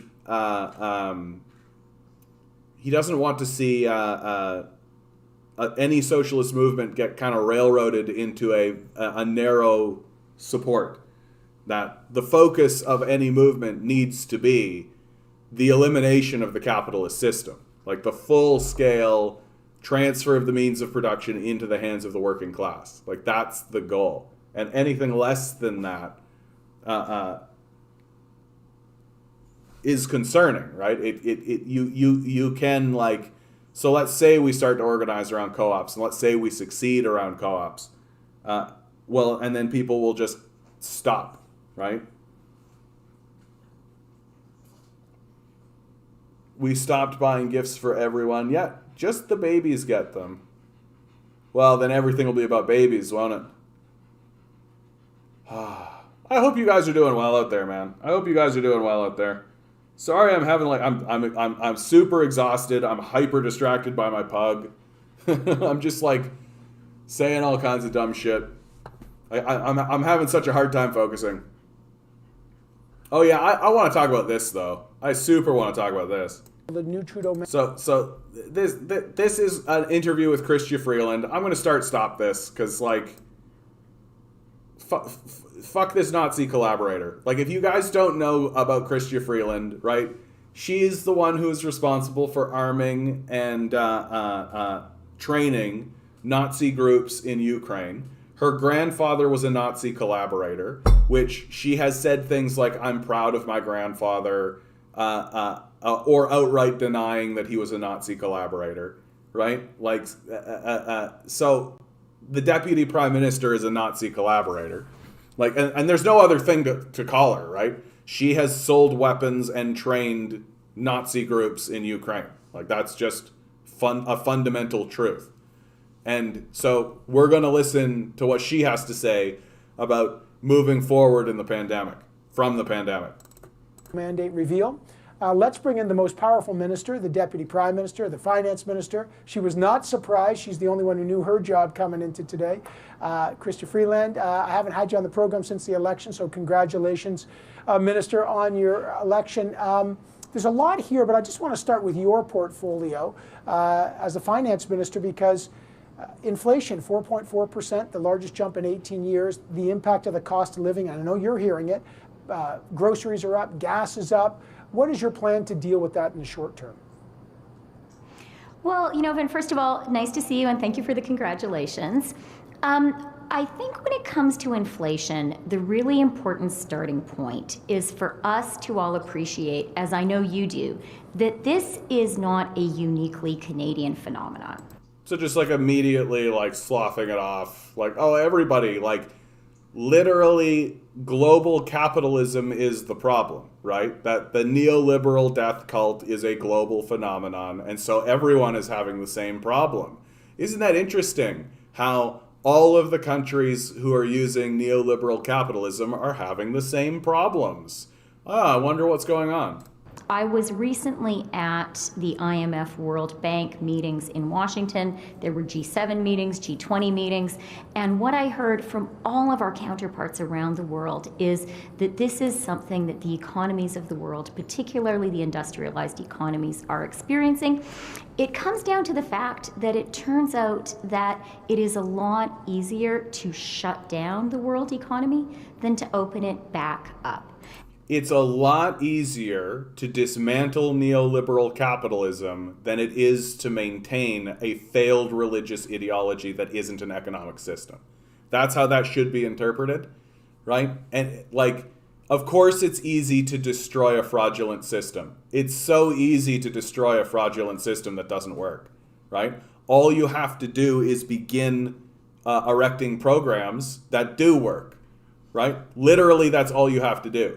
Like, oh, the thing that doesn't work and fails completely is difficult to maintain, especially in a society that refuses to accept death squads like we used to accept, lynch mobs like we used to accept, right? Outright genocide and slavery, right? Which is what it takes to create neoliberal capitalism in the first place. So, yeah, it's really hard to enact a system that has failed repeatedly, will continue to fail, and will collapse outright. As she personally dismantles the very support systems that we need that work to actually build a real economy. And we are opening it back up. That is great. But there is some unevenness, there are some hiccups, there are supply chain issues.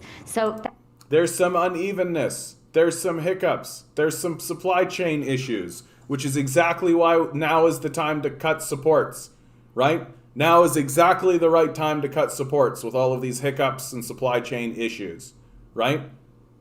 That would be point one.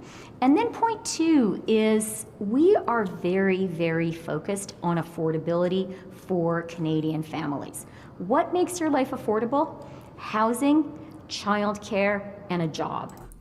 Housing, childcare, and a job. Continue working while we do nothing. You do all the work, we do nothing. That's the arrangement. And a job, right? Affordable, like it's literally affordable housing, childcare, and a job. Go get the job. Go sell yourself to the capitalist death cult. The very people responsible for the decline of the society, continue selling yourself to the capitalist death cult. Like, this is the pitch coming out of Nazi collaborator Chrystia Freeland. And those are the things our government is squarely focused on delivering. So what they're focused squarely on delivering, right? Affordable housing, which they can't do because all housing is being bought up by the billionaire psychopath class. It doesn't matter how much they build. It doesn't matter how much they create, unless they institute rent controls or unless they institute legislation to purposefully keep the housing cheap, which they won't, then the billionaires will come in and scoop the properties up. How do we know? Because that's what they've been doing in the first place, right? Childcare. What, you mean the measly $10 a week that Justin Trudeau is putting in? Like a total fucking joke? $10, what is it, $10 a day? Ooh, right? Like that's like throwing a drop of water in a burning inferno, right? And then again, jobs, right? We here at the Liberal Party are dedicated to enslaving the population through wage slavery on behalf of a capitalist death cult. Chrystia Freeland, direct quote. Okay, well, I mean, again. And I love it. This guy's just like, okay. Like, even this guy is skeptical. Even this guy from corporate news station CTV is sitting there being like, okay, like, all that sounds good and all, but... Again, I know you're right to say it's a global phenomenon, but it becomes, as you know, a very particular national focus for citizens. But let's just talk about jobs, because one of the government priorities is the environment. We're less than a week away from COP26, and a lot of folks in the energy sector are deeply concerned about that. What is the message to Alberta, to the energy sector, with the former activist Stephen Guilbeault as the environment minister, and then Jonathan Wilkinson, former minister of the environment, also all in on the transition as the natural resources minister. Some in the West and in Alberta and in that sector are saying, this is bad news for us. What's the message? It is not bad news at all, Evan. Look, the reality of the last election is it underscored once and for all that the vast majority of Canadians understand that climate change is real and that climate action is essential. Like, shut up. Honestly, stop telling me that climate change is real. Stop telling me that climate action is essential. I know, right? I know. If you genuinely cared about climate action and the reality of climate change, you would do something about it, right? What are the Liberals doing about it? Banning straws? Like, fuck you. Fuck you. And you know what else? The vast majority of countries in the world get that too, particularly the world's leading industrialized economies. They are all in on the green transition. And Canada is an exporting nation. We are a trading nation. And so really our challenge now is to accomplish that green transition so that we can be sure that the stuff we make, the stuff we produce, is going to be bought by the rest of the world. So that is my focus, is to accomplish the green transition in a way that delivers jobs and growth. And Evan, let me just get to the oil and gas sector. Can I just say one oil and gas thing? Because I talked to the Alberta oil and gas guys. Yeah, 100%. And look, I am a proud daughter of Alberta, and I am Canada's finance minister. And I absolutely understand how essential the oil and gas sector is to the Canadian economy and is to good, well-paid union jobs in the Canadian economy. The good news is, and this is something that maybe people don't fully appreciate, But over the past, 12 to 18 months, there has been a revolution in the thinking of Canada's oil and gas sector. And the leadership there is now fully committed to the green transition because they know that's what they need for their future. Canada's leading oil and gas companies are committed to net zero by 2050, and the government of Canada is absolutely committed to being their partner in that transition. Like, that's a bunch of bullshit, right? Doesn't that sound like a total amount of... And look at her stupid smug face as if she landed this, right? As if we're looking at her being like, wow, Chrystia Freeland is really making me feel good. Yeah, net zero by 2050, right? How's that for a promise? Yeah, I promise to be off heroin in fucking 30 years. I'll stop doing heroin in 30 years. Like, fuck you. Like, fuck you. Get rid of these losers, right? She's simultaneously saying to your face that we care about a green transition while also sucking the cock of the oil sector and the fossil fuel industry, right? Like, she's literally trying to have it both ways, and you can't. It's not possible. You either support fossil fuels and the oil industry, or you support organized human existence. Pick one. You don't get to do both, right? And the idea that, oh yeah, we're actually going to transition, right? No, you're not. Like, it's total bullshit. We know you're not. And a promise that we're going to reduce emissions to net zero by 2050 is a fucking joke. We know you don't care about that. Like, that's so far down the fucking line. Like, so that's 30 years from now. That's 30 years from now. And by the time we get there, you know for sure they're not going to hit it. Canada is the largest producer of pollution in the G20 nations, right? The highest subsidizer of fossil fuels in the G20 nations. We have absolutely no right whatsoever to be talking about caring about a green transition. This is 100% total bullshit. She's lying to our faces because she knows that we're gullible rubes. Because we keep falling for the same gullible bullshit out of this Nazi collaborator's mouth. It's grow up time, people. Right. Well, there's going to be calls at COP to stop any investment in new fossil fuel projects. That'll be something. I know that's by 2050, but the question is what will happen there. But I know we got limited time. When are you going to sign the childcare deals with the province of Ontario? Again, a huge economic issue. Ontario seems to be a struggle there. Any date on when that gets done? I think those are questions you should be asking the people in Queen's Park. And I think you should ask people in Edmonton and people in New Brunswick. But let me tell you, we are extremely committed to getting deals done with Alberta, with Ontario, with New Brunswick, Nunavut, and the Northwest Territories. I had a great chat with Corinna Gould today.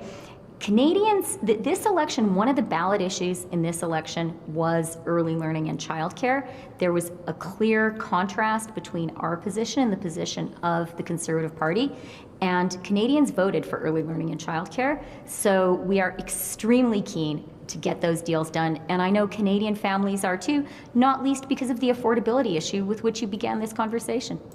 $10 a day for childcare, guys. This is like peak liberalism, right? Like, this is peak liberal. Like, look, we got that piecemeal itsy bitsy reform, right? Right as inflation is going through the roof. $10 a day for childcare? Are you like, how stupid can you be? How stupid can you be? Right? Childcare is like, you know what $10 a day does for childcare? Fuck all. Like, this is how detached and completely bereft of the lived experience of the average Canadian liberals are. This embarrassing pledge for $10 an hour childcare. Childcare should be free. It should be built into the universal healthcare system. Or, better yet, how about you enact a basic income so moms can stay home and raise their own children, right? The neoliberal death cult can't have that. Can't have that, right? We got to take moms and tear them away from their children and throw them into jobs that are pointless. That's what we got to be doing. Yeah, well, exactly. Ontario keeps saying they're not getting enough money and they can't afford it, so there's negotiation going on there. Can you give us Melanie Joly, elevated to the Foreign Affairs Minister? It's the 5th Foreign Affairs Minister in 6 years. Obviously, you know it because that was your former role. First of all, why so many transitions, and what happened to Mark Garneau, a widely respected minister? He just gets elected a month ago, and now he's out of cabinet. Why is he out?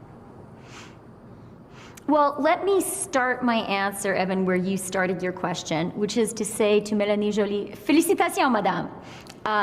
Melanie has shown that she is a woman who gets things done. She has shown that she is a fantastic communicator. She has shown that she is a great diplomat. And all of those skills are going to absolutely be essential for her in her new role. And I know she is going to do a terrific job. Canada doesn't give a shit at all about foreign affairs. We do what the United States tells us to do. That's it.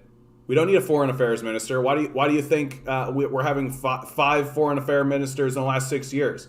It's because we don't give a shit at all about foreign affairs. Like who are we trying to be diplomatic with? Who are we trying to build relationships with? We don't give a fuck, right? We do what the United States tells us to do.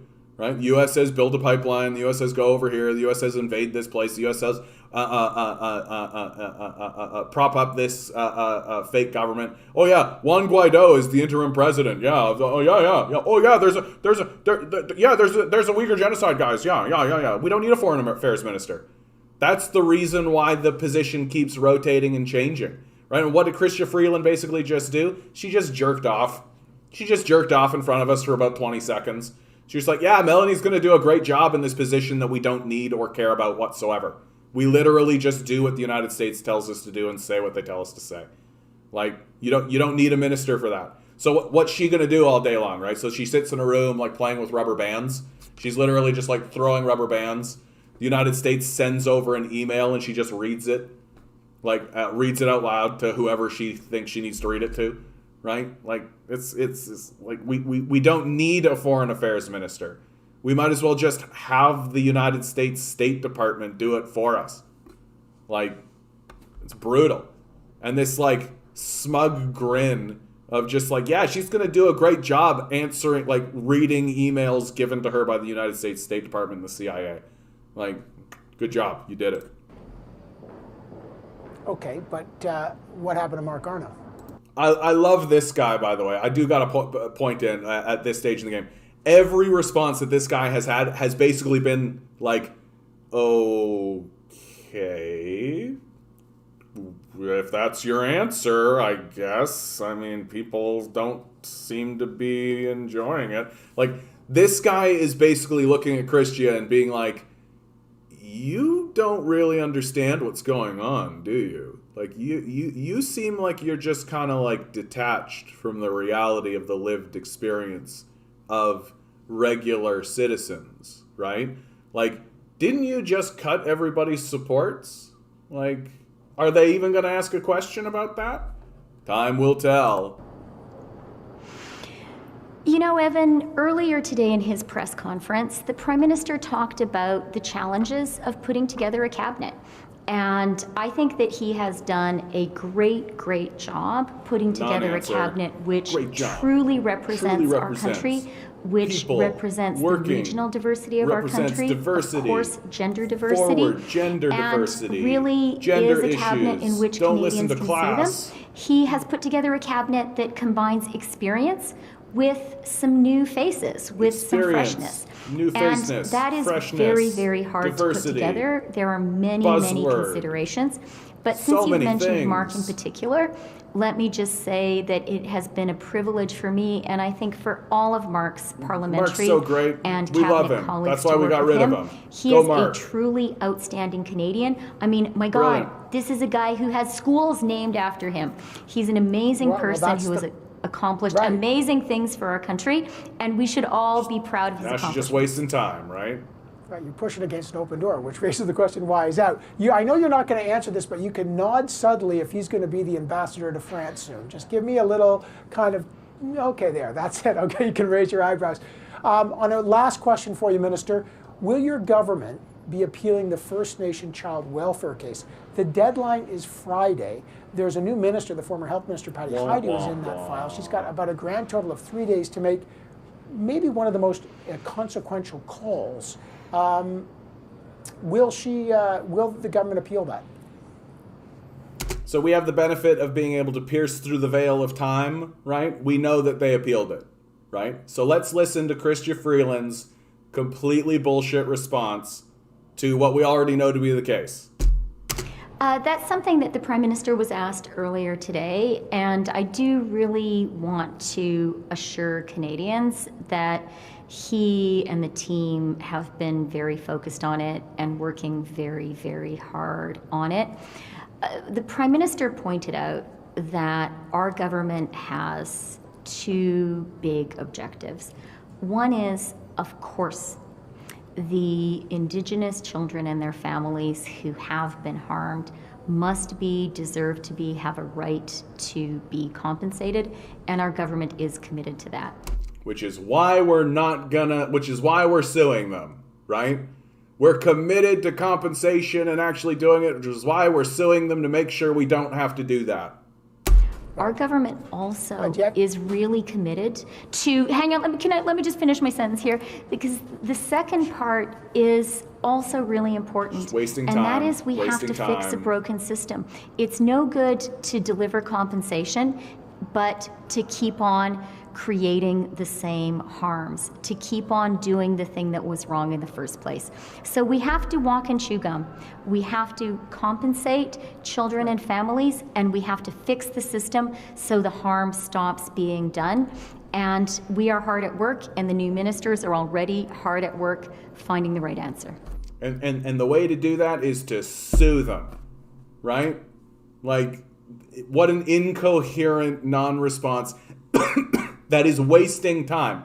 She's chewing. You can see this guy is trying to move her along, right? He's trying to move her along because he's got more questions for her. And she's slowly answering, taking her time.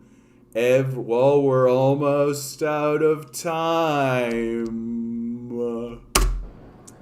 Okay, we'll find out on Friday. You think you get the legislation, you got 3 weeks to get legislation to pass that $7.4 billion targeted support programs that you announced. Are you confident, even though the NDP's furious you didn't extend some of those other permanent programs, the more general support programs like the CRB, they're livid about it. Are you actually confident you can get the legislation passed in 3 weeks? I am absolutely confident. You know, I think one thing...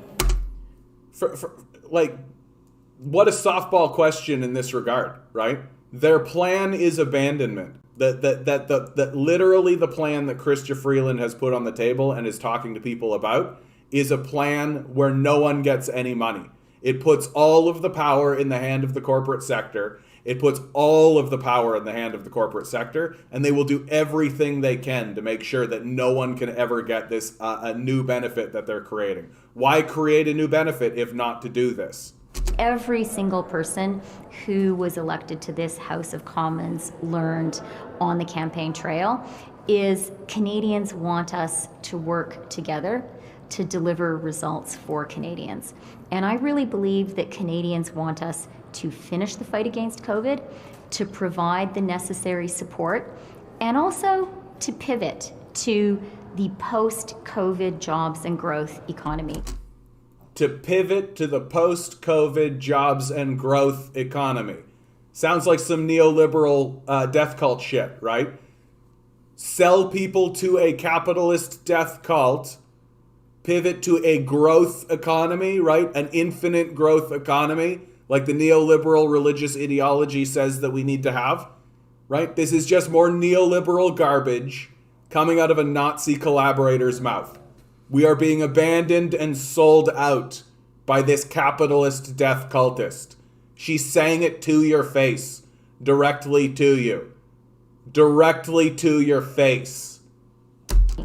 the plan that we've outlined is a real common sense approach to do exactly that. I think Canadians understand that, and I think they're going to count on all of us in the House to work collaboratively together to get that done.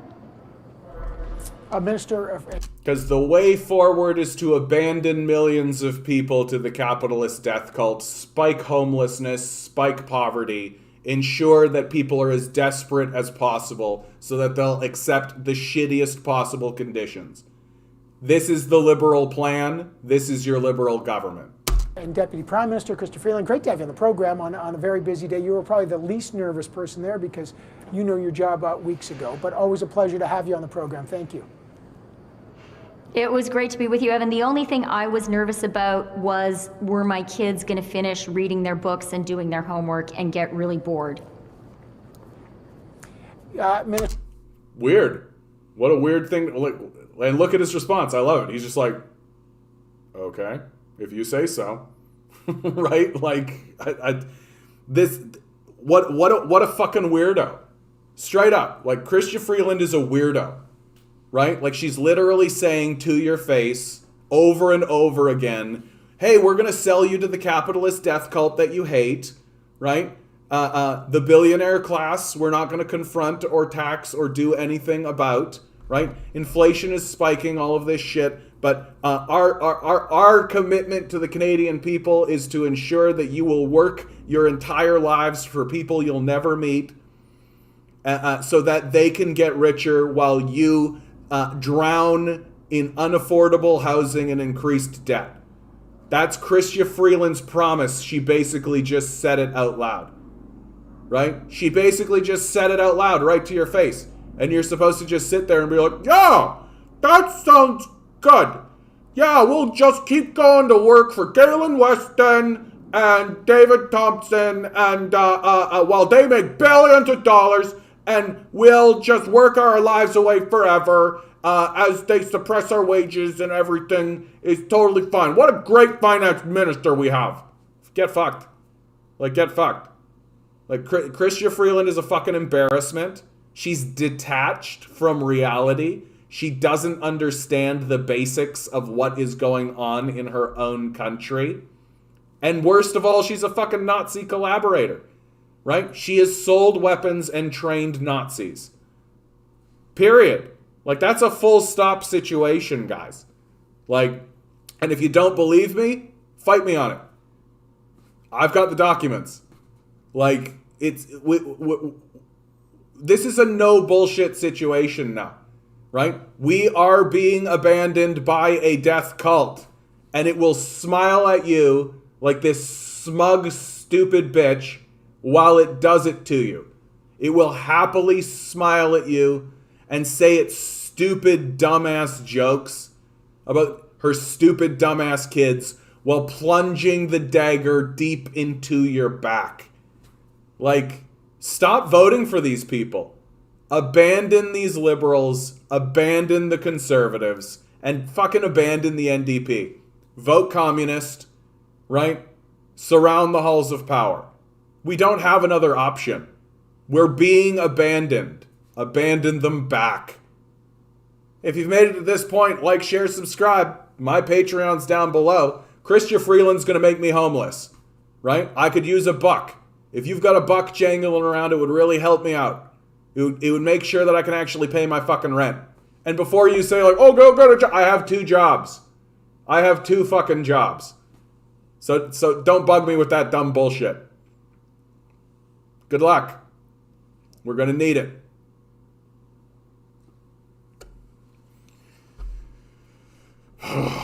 Fuck this dumb bitch, eh? Like, fuck her. What a fucking dumb bitch. I'm so fucking tired of it. Ugh. Yeah, pay the mothers $10 to take care of their children and they can stay home. Yeah. This is pretty awful. Yeah, no kidding, eh, Major? I think Freeland's mom was an NDP candidate in Alberta. Wonder what went wrong there. They probably found out that she was a Nazi collaborator and were just like, like, you can't get away with being a Nazi collaborator in the NDP, but you can get away with it if you're in the Liberal Party, right?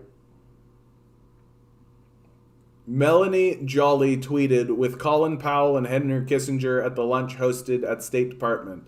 She was a private dinner with Colin Powell and Henry Kissinger. Yeah. Like, what do you think was going on there?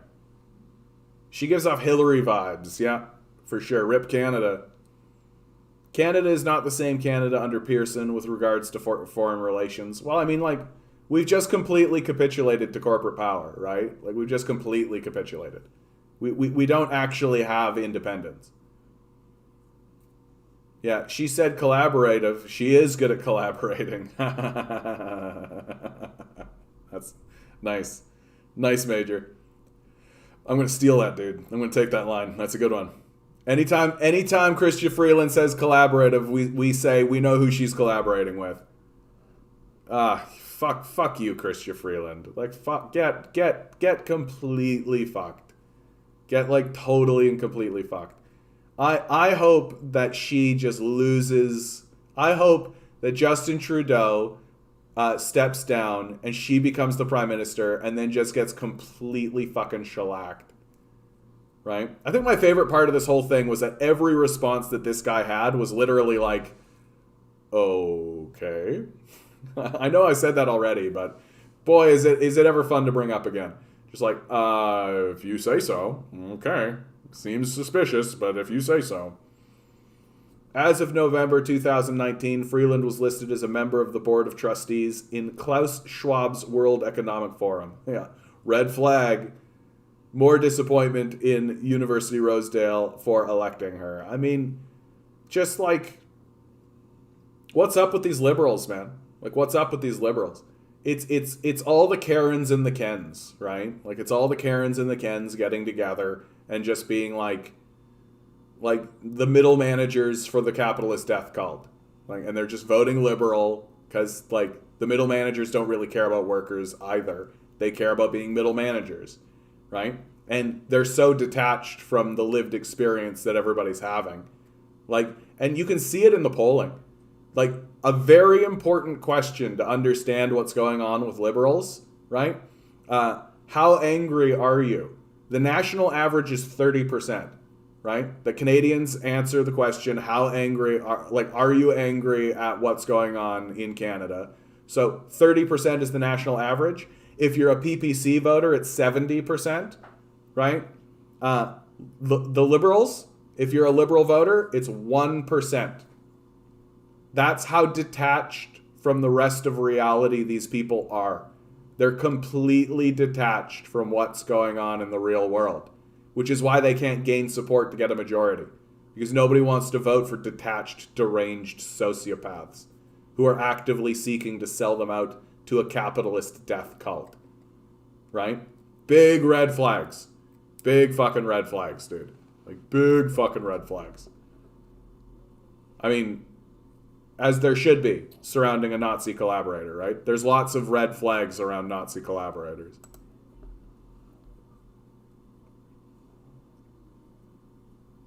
Yeah. Well, I mean, you got to think that, like, the liberals sitting at 1% bring the average down, right? They bring the average down pretty hard, right? The PPC are trying to drag it back up, but yeah, too many wine moms watching Desperate Housewives. Good show, though, and taking it seriously. Yeah. Fuck, man. I'm just so, like,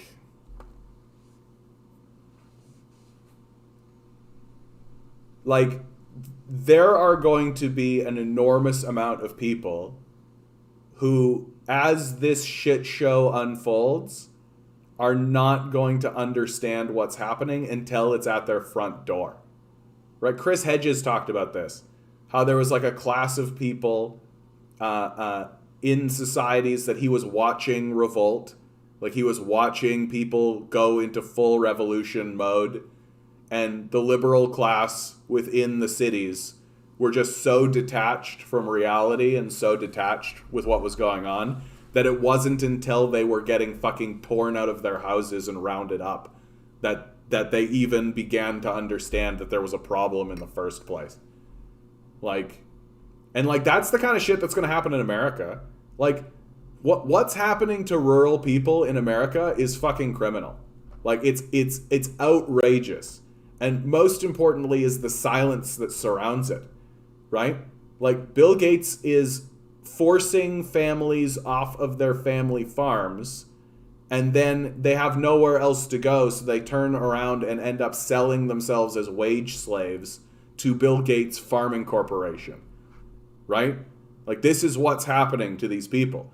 And you've got people who have worked on their family farm for generation who now also need to work a full-time job on top of being a farmer to make ends meet.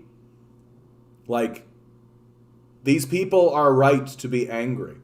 And the fact that the Biden administration is turning around and delivering nothing to them, like literally not even acknowledging that the problem exists, like, Donald Trump is going to take over in 2024, man.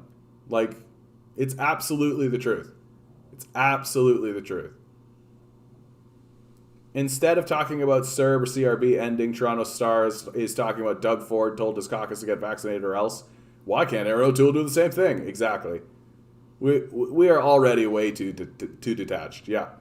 Like, there are people who are going to be homeless November 1st, right? Like,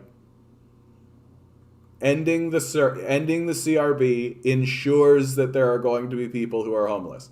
It guarantees it. And it's telling that this journalist is not actually asking Chrystia Freeland, so, like, what are you going to do about the homeless people that you're creating because you cut the CRB? Like, what's that going to be? And he's saying, like, oh, can you get it done in 3 weeks? What are you talking about? They need it now. They need it now. They need it now. Now. Like,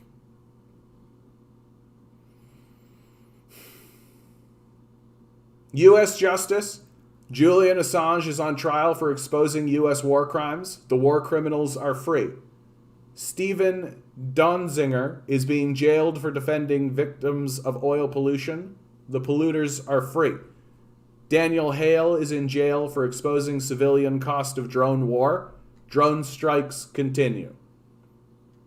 If you don't know who Stephen Donziger is, he successfully sued Enron for their abuses in Ecuador, I believe, for their illegitimate extraction and theft of oil in the region and the abuse that they did. It was something like an $8.3 billion settlement, huge. And for his service, he's being jailed here in America. And if you dig into the Stephen Donziger story, you can see, like, the thing that's amazing is that there is, like, several unique legal practices that they're enacting against him in order to get him into jail. So, like, it's obviously fraudulent what they're doing to him. Daniel Hale is the fellow who exposed that the drone program kills civilians something like 90% of the time. I'll say between 70 or 90% of the time. I don't remember the exact figure offhand. But, like, at least 1 out of 4, at least 3 out of 4 times, the drone kills a civilian instead of the intended target. Daniel Hale reveals this. He goes to jail for it. Like, the United States does not have a justice system. Full stop. Oh, yeah. Here's the greatest tweet ever from Elon Musk, right? I am thinking of starting a new university, Texas Institute of Technology and Science. It will have epic merch, universally admired. World of Engineering points out, tits. Texas Institute of Technology and Science. Tits.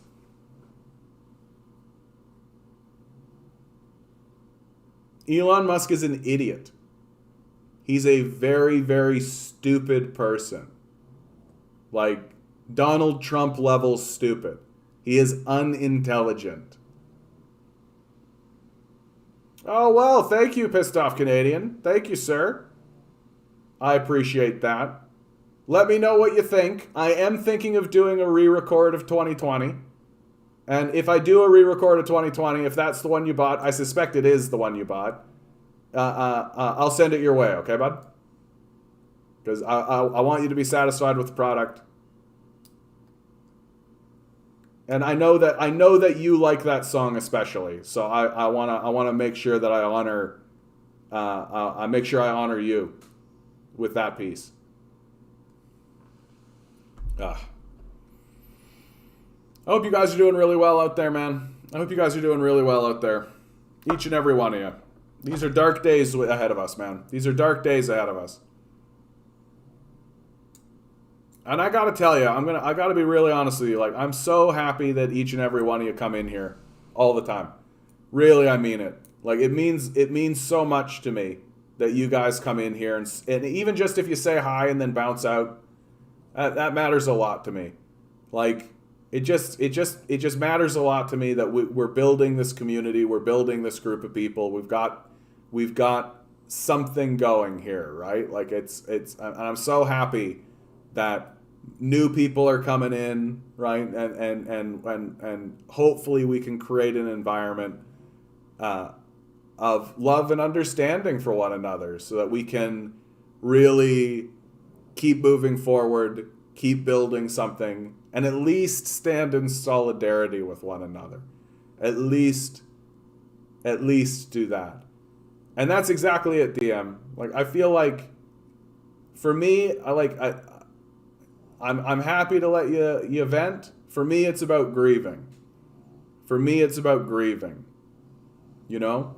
That we are here to grieve the death of capitalism. I'm here, quiet but here. I'm glad you're here, Lonnie. I'm so glad you're here. This is what I have come to say about the people who are still defending the capitalist death cult, right? The first stage of grief is denial. Like, the first stage of grief is denial.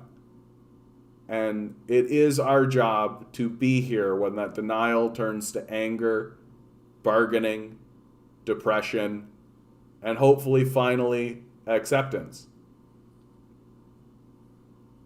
Oh, you're right. I said, what did I say? I don't remember what I said. I'm too fucking tired. Hey, Mark, how you doing, bud? Good to see you, bud. Mark, always keeping me honest. That's what I like to see. Mark. What do we got here? Yeah.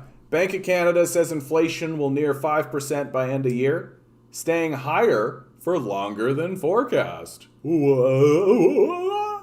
You mean if you print a whole bunch of money and don't tax away a certain the same amount of money, it causes inflation? Oh, what? Like, the next economic crash that happens is going to be a currency crisis. The American dollar is going to be devalued significantly. That the rest of the world is going to begin trading in something other than dollars because they are going to look for a more stable currency or a more stable option. And as the American dollar devalues, right, as it begins to collapse, the Canadian dollar will go down with it. And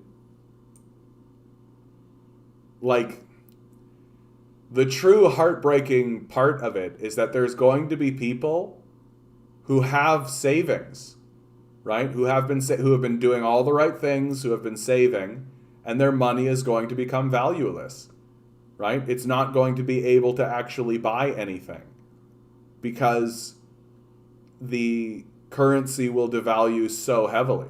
Like, this is the reason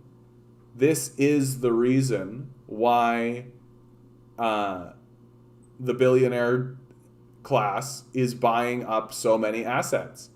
Because once the currency is devalued, and they know it'll be devalued, they want to have assets, hard assets like land, right? Have you seen Second Thought's new video, Liberty and Freedom Are Left-Wing Ideals? I have not. Not yet. I like Second Thought. Well, thank you, Pissed Off Canadian. Look at you, bud. That's so kind of you. Bud. Ah, man. I'm just happy that people are enjoying my music. I'm just happy that it's getting into the world. I'm so looking forward to open mic nights. I'm so looking forward to actually trying to get shows organized and actually performing. Really performing. What I do for you guys, I'm really happy that you're here, and I'm happy that you guys give me feedback, and I'm really happy that it's been very helpful for me to actually play these songs for you guys for sure. But there's nothing like playing live. You want to know if you got a good song or a shit song, you'll find out real fast with a live show. And that's the beauty of the open mic nights, right? Immediately. The feedback is instantaneous. So I'm so looking forward to getting back and doing live stuff again. Especially with these songs. I feel like the songs that I've written in this period of time are the strongest art I've done. For sure. A large cheesy burrito. Oh, yeah. I'm actually really proud of myself. Today, I actually made a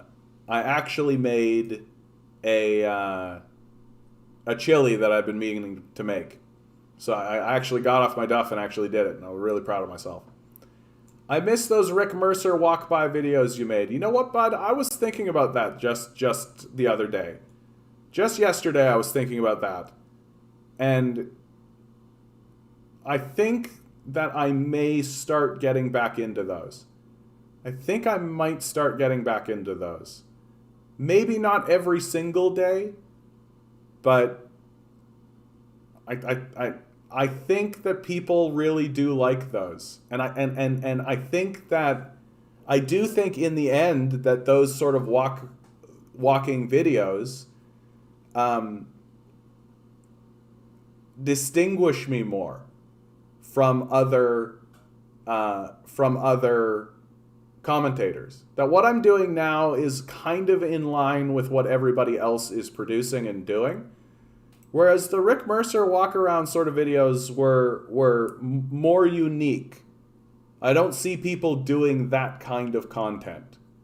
And I think it's that uniqueness that I stopped doing the walk-around videos because I felt like I was doing the live shows. And the live shows, it's 3 hours of time and then plus editing and all that kind of stuff. And so I thought to myself, well, I'll just edit something out of the live show and then... But the more and more the farther I'm getting away from having done those types of videos, the more I sort of look and think to myself, no, those were good. They were good. And they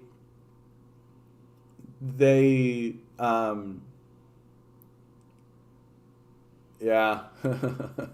With the walk around videos, you can point out at homeless people in mass graves. I don't want to use I understand where you're coming from, but I don't want to use homeless people as props. And there's a big consent issue there as well. I'm thinking of starting a new political party. Should I? I'm not good with public speaking. I wish I was. Get involved with Vote Communist. Just get involved with Vote Communist. You don't need to reinvent the wheel. There are already political parties. I like Vote Communist. I've seen enough of them to realize that yeah, these guys are legit. I've interviewed a couple of them. Yeah, I'm tired of neoliberals taking advantage of the messaging and terrible campaigning from the NDP Greens. Well, and I'm starting to think that the terrible campaigning from the NDP and Greens is on purpose. right? They just seem to be another neoliberal party. Yeah, Communist Marxist Party all the way. Absolutely. Absolutely. So, you know, DM, I think I'm going to think on it over this weekend, but I think this conversation I'm having with you here has convinced me. I think I'm going to go back to those videos. Just cuz I think that I think I can just riff on a subject that I already have talked about in the video, but I do think that the like walk and talk is it just seems to make me stand out more, and I think people are I don't know, I think people like it. I think there's something about it that people like more, and honestly, I miss the walk. I gotta tell you, that's what it's coming down to, is like, because I'm not doing the walk and talk, I'm not really doing a walk. And I think I need to do the walk. I think I need to get out of my apartment and go do the walk. And if I'm going to do the walk anyway, well, I might as well do a walk and talk, right? Can't even trust the NDP anymore. Yeah, we'll see. We'll see what they do with this situation with the CRB. There's more energy, yeah, and is refreshing with the walk around vids. Yeah, and it's unique. I think that's what it comes down to. No one else is doing it. No one else is doing it, right? I think it's that uniqueness that I think people gravitate towards. And I know that you're not the only person that's saying this to me. So and even I have been thinking about it. So I think I'm going to do it. I think I'm going to do it. We'll see, man. There's some days where I'm just like, fuck it. Oh, yeah. Check. I love... I got to make sure that this is actually... I hate this shit, man. I hate that, like... I gotta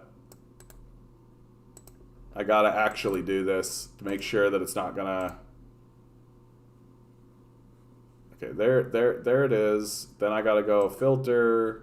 Creative Commons. Is this actually gonna... I think... I can't do it, man. I know, I love this one. I wanted to show it, but it's not coming up on the Creative Commons, so I can't. What a dumb system, man. They need to make those for Trudeau and Ford. Yeah, Trudeau and Ford are a joke, dude. Well, and all the stuff... Because it's a global system, as Chrystia Freeland reminded us, because it's a global system, all of the stuff that they're complaining about in this ad is true of the Canadians as well. And in fact, they actually bring that up. They actually point out the fact that the Canadians are doing a very similar sort of a thing, along with the whole rest of the fucking world. Yeah, 1990s capitalism. Communism is bad. Sure, your basic needs might be guaranteed, but you'd probably be made to share your car with everyone and let strangers come and live in your apartment with you. You shouldn't force people to share. That's just wrong. 2010's capitalism. So you have a job, but we notice you're still broke as fuck and can barely afford your car and apartment. Here are some apps that will let strangers use them along with your labor so you can get your basic needs met. We call it the sharing economy. Isn't it great?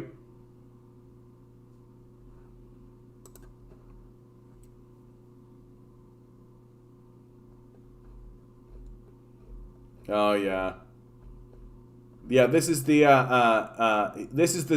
Donziner story that I was telling, right?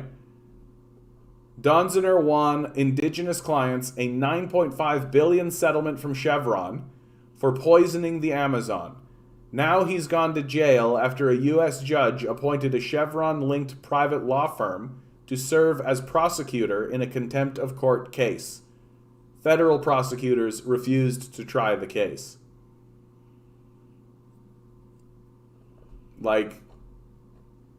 So the judge gave a contempt charge, appointed lawyers he knew hated the guy, and then ruled over the contempt case? That shouldn't be legal. My response, of course, is, America having a legal system. Good one. Literally 1894.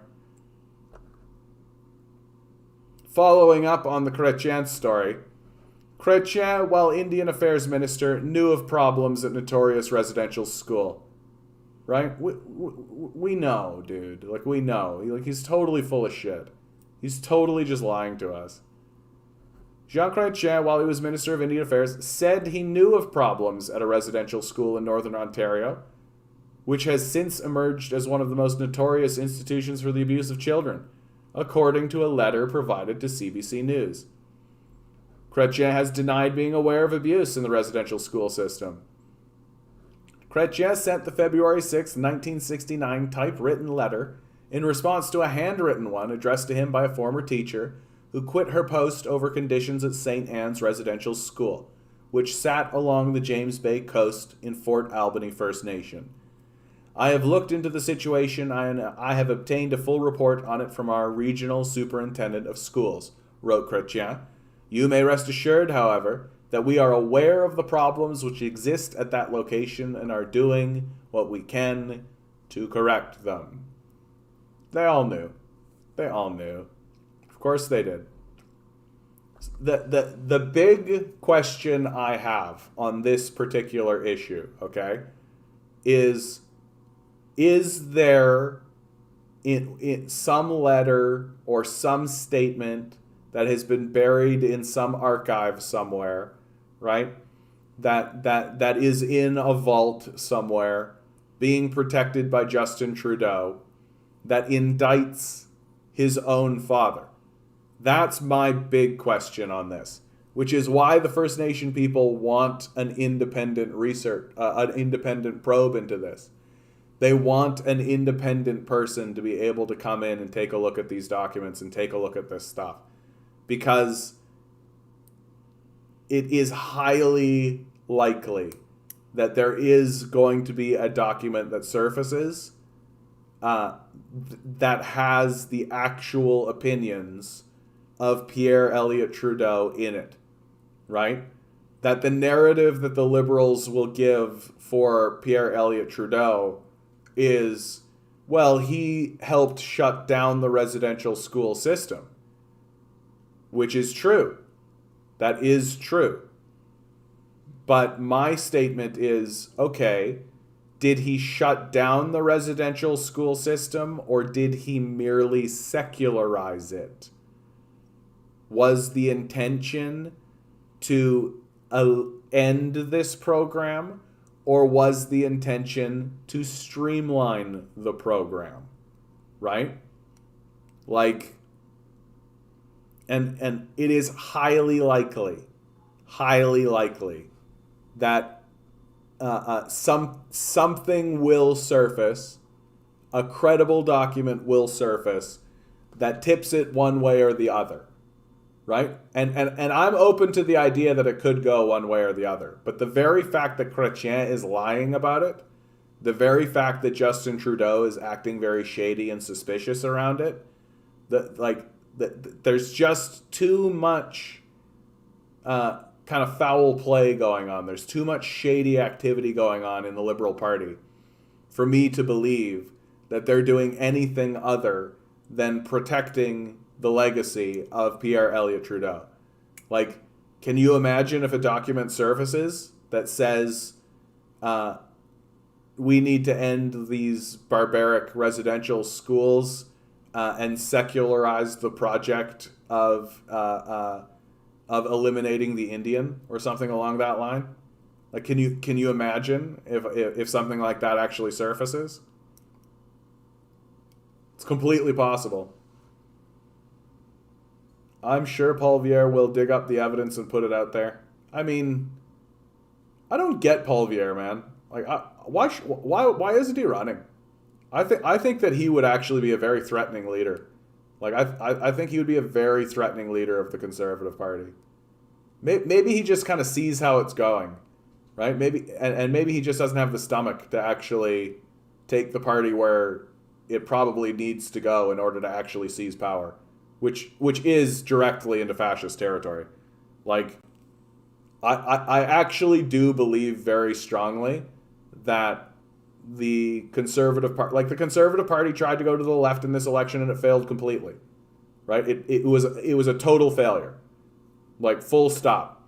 They didn't earn a single seat. They lost votes. Total failure. They have every reason to just go far right. They have every reason to just march the party directly to the far right. Yeah, I think Paul Vieira is waiting for the right moment to run. Yeah, I think you're right. Like, if he is as astute as I think he is, he knows that these next 10 years are going to be very tumultuous. I wouldn't necessarily want to be at the helm of the Conservative Party at this moment, right? I wouldn't necessarily want to be at the helm of any party, right, at this moment, because it's going to be, no matter how you slice it, it's going to be a very tumultuous 10 years. And someone like Paul Vieira is probably just thinking to himself, like, no, I'm just going to take the money and run, right? Like, the whole system is going to come down. It's going to be a total catastrophe. And I want to be able to, have plausible deniability in all of it.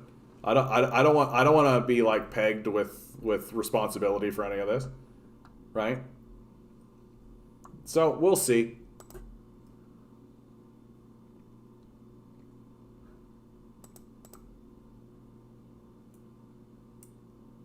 Facebook reportedly gave the angry emoji 5 times as much weight as a like. Facebook reportedly sparked internal concern and debate after tweaking its algorithm to make reactions, including anger, 5 times more important than likes.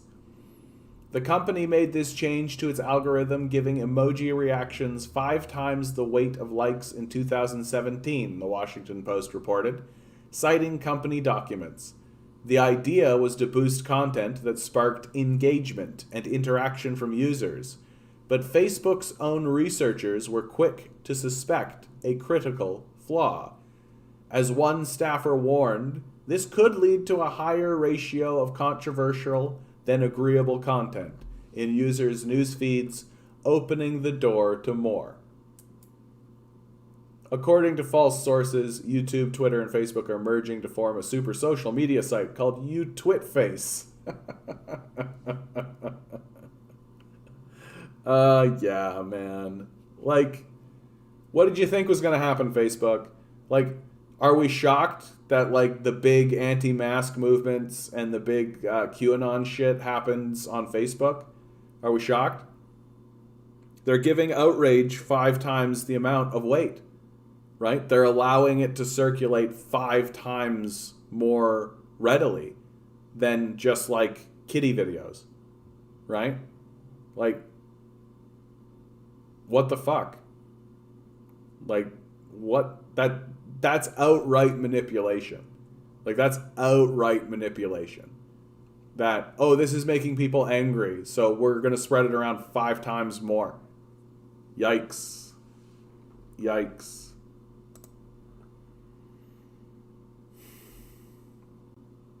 Yeah, sorry, Justin Trudeau. There's no equivalence between the extreme right and the extreme left. The struggle for justice that the left takes up must never be compared to the poison that comes from the fascist right. Yeah, Facebook is Meta now. What a creepy name, eh? But it's such a creepy name for what Facebook is. Meta? Like, really fuck, like, Facebook is, like, kind of innocuous. It's a book of faces. Facebook, right? Meta? I think that's really fucking creepy. Like, literally, our site is going to be like your meta self, right? That it's going to be you creating yourself outside yourself. That you will be larger than yourself. You will be meta. That we are creating a meta space for you to exist in. The more I think about it and the more I talk about it, the creepier it gets. It's really fucking creepy. That meta is what they're going for. And especially because I I talk about, like, everybody has two voices in their head, right? And I call one of those voices the meta, right? And so the idea that, no, what's actually meta is fucking Facebook, yikes. I think it's creepy as shit. I think it's creepy. And like, just stop using this shit, dude. Like, just stop using this shit. While attending a recent international conference in Sweden devoted to Holocaust remembrance and combating anti-Semitism, Justin Trudeau took the opportunity to put forward his views on political extremism. He deplored the role of social media in enabling harmful content like hate speech, and expressed dismay that some of the most open liberal democracies are seeing a rise in intolerance. The host government for this conference issues pledges that include the promotion of the infamous IHRA definition of anti-Semitism. Given this emphasis on a document that is widely used to conflate Palestinian solidarity with the promotion of anti-Jewish hatred, it is perhaps not entirely surprising that Trudeau was ready to take a creative approach in considering the question of extremism. He told his audience that we see the organizations of extremist groups on the far right and the far left that are pushing white supremacy, intolerance, radicalization, promoting hatred, fear, and mistrust across borders, but within borders as well. It is likely that Trudeau would have some difficulty identifying left-wing organizations that are pushing white supremacy, and were this just a question of his shortcomings as a political theorist, these remarks would be of no great importance. However, this readiness to equate hate-filled racists and fascists with those who want a society free of exploitation is more than cloudy thinking on the part of the Prime Minister. Sadly, such accusations are far from unique, and examples of this approach are easy to find. Last year, for example, it was reported that the British government's independent advisor on political violence and disruption would be conducting an investigation into the extreme fringes on both ends of the political spectrum. This advisor, Lord Walney, suggested that there was evidence of those on the left overstepping the mark into antisocial behavior. His view was entirely in line with the thinking of the Home Secretary, Priti Patel, who had earlier described environmental activists in Extinction Rebellion as so-called eco-crusaders turned criminals. She presented the civil disobedience tactics that they had employed as a shameful attack on our way of life, our economy, and the livelihoods of the hard-working majority. Oh, I can't keep reading. I'm so tired, guys. I'm so tired. I think I'm actually going to close this one out. It's 20 minutes early, but I think I gotta call it. I gotta get up and do capitalism tomorrow. So, thank you each and every one of you for being here. Thank you for participating here in this channel. Thank you for the solidarity. Thank you for your compliments. Thank you for your love. Always remember, you are a divine being, standing in divine energy. These guys are gaslighting the shit out of you. Don't let them. Good luck. We're gonna need it.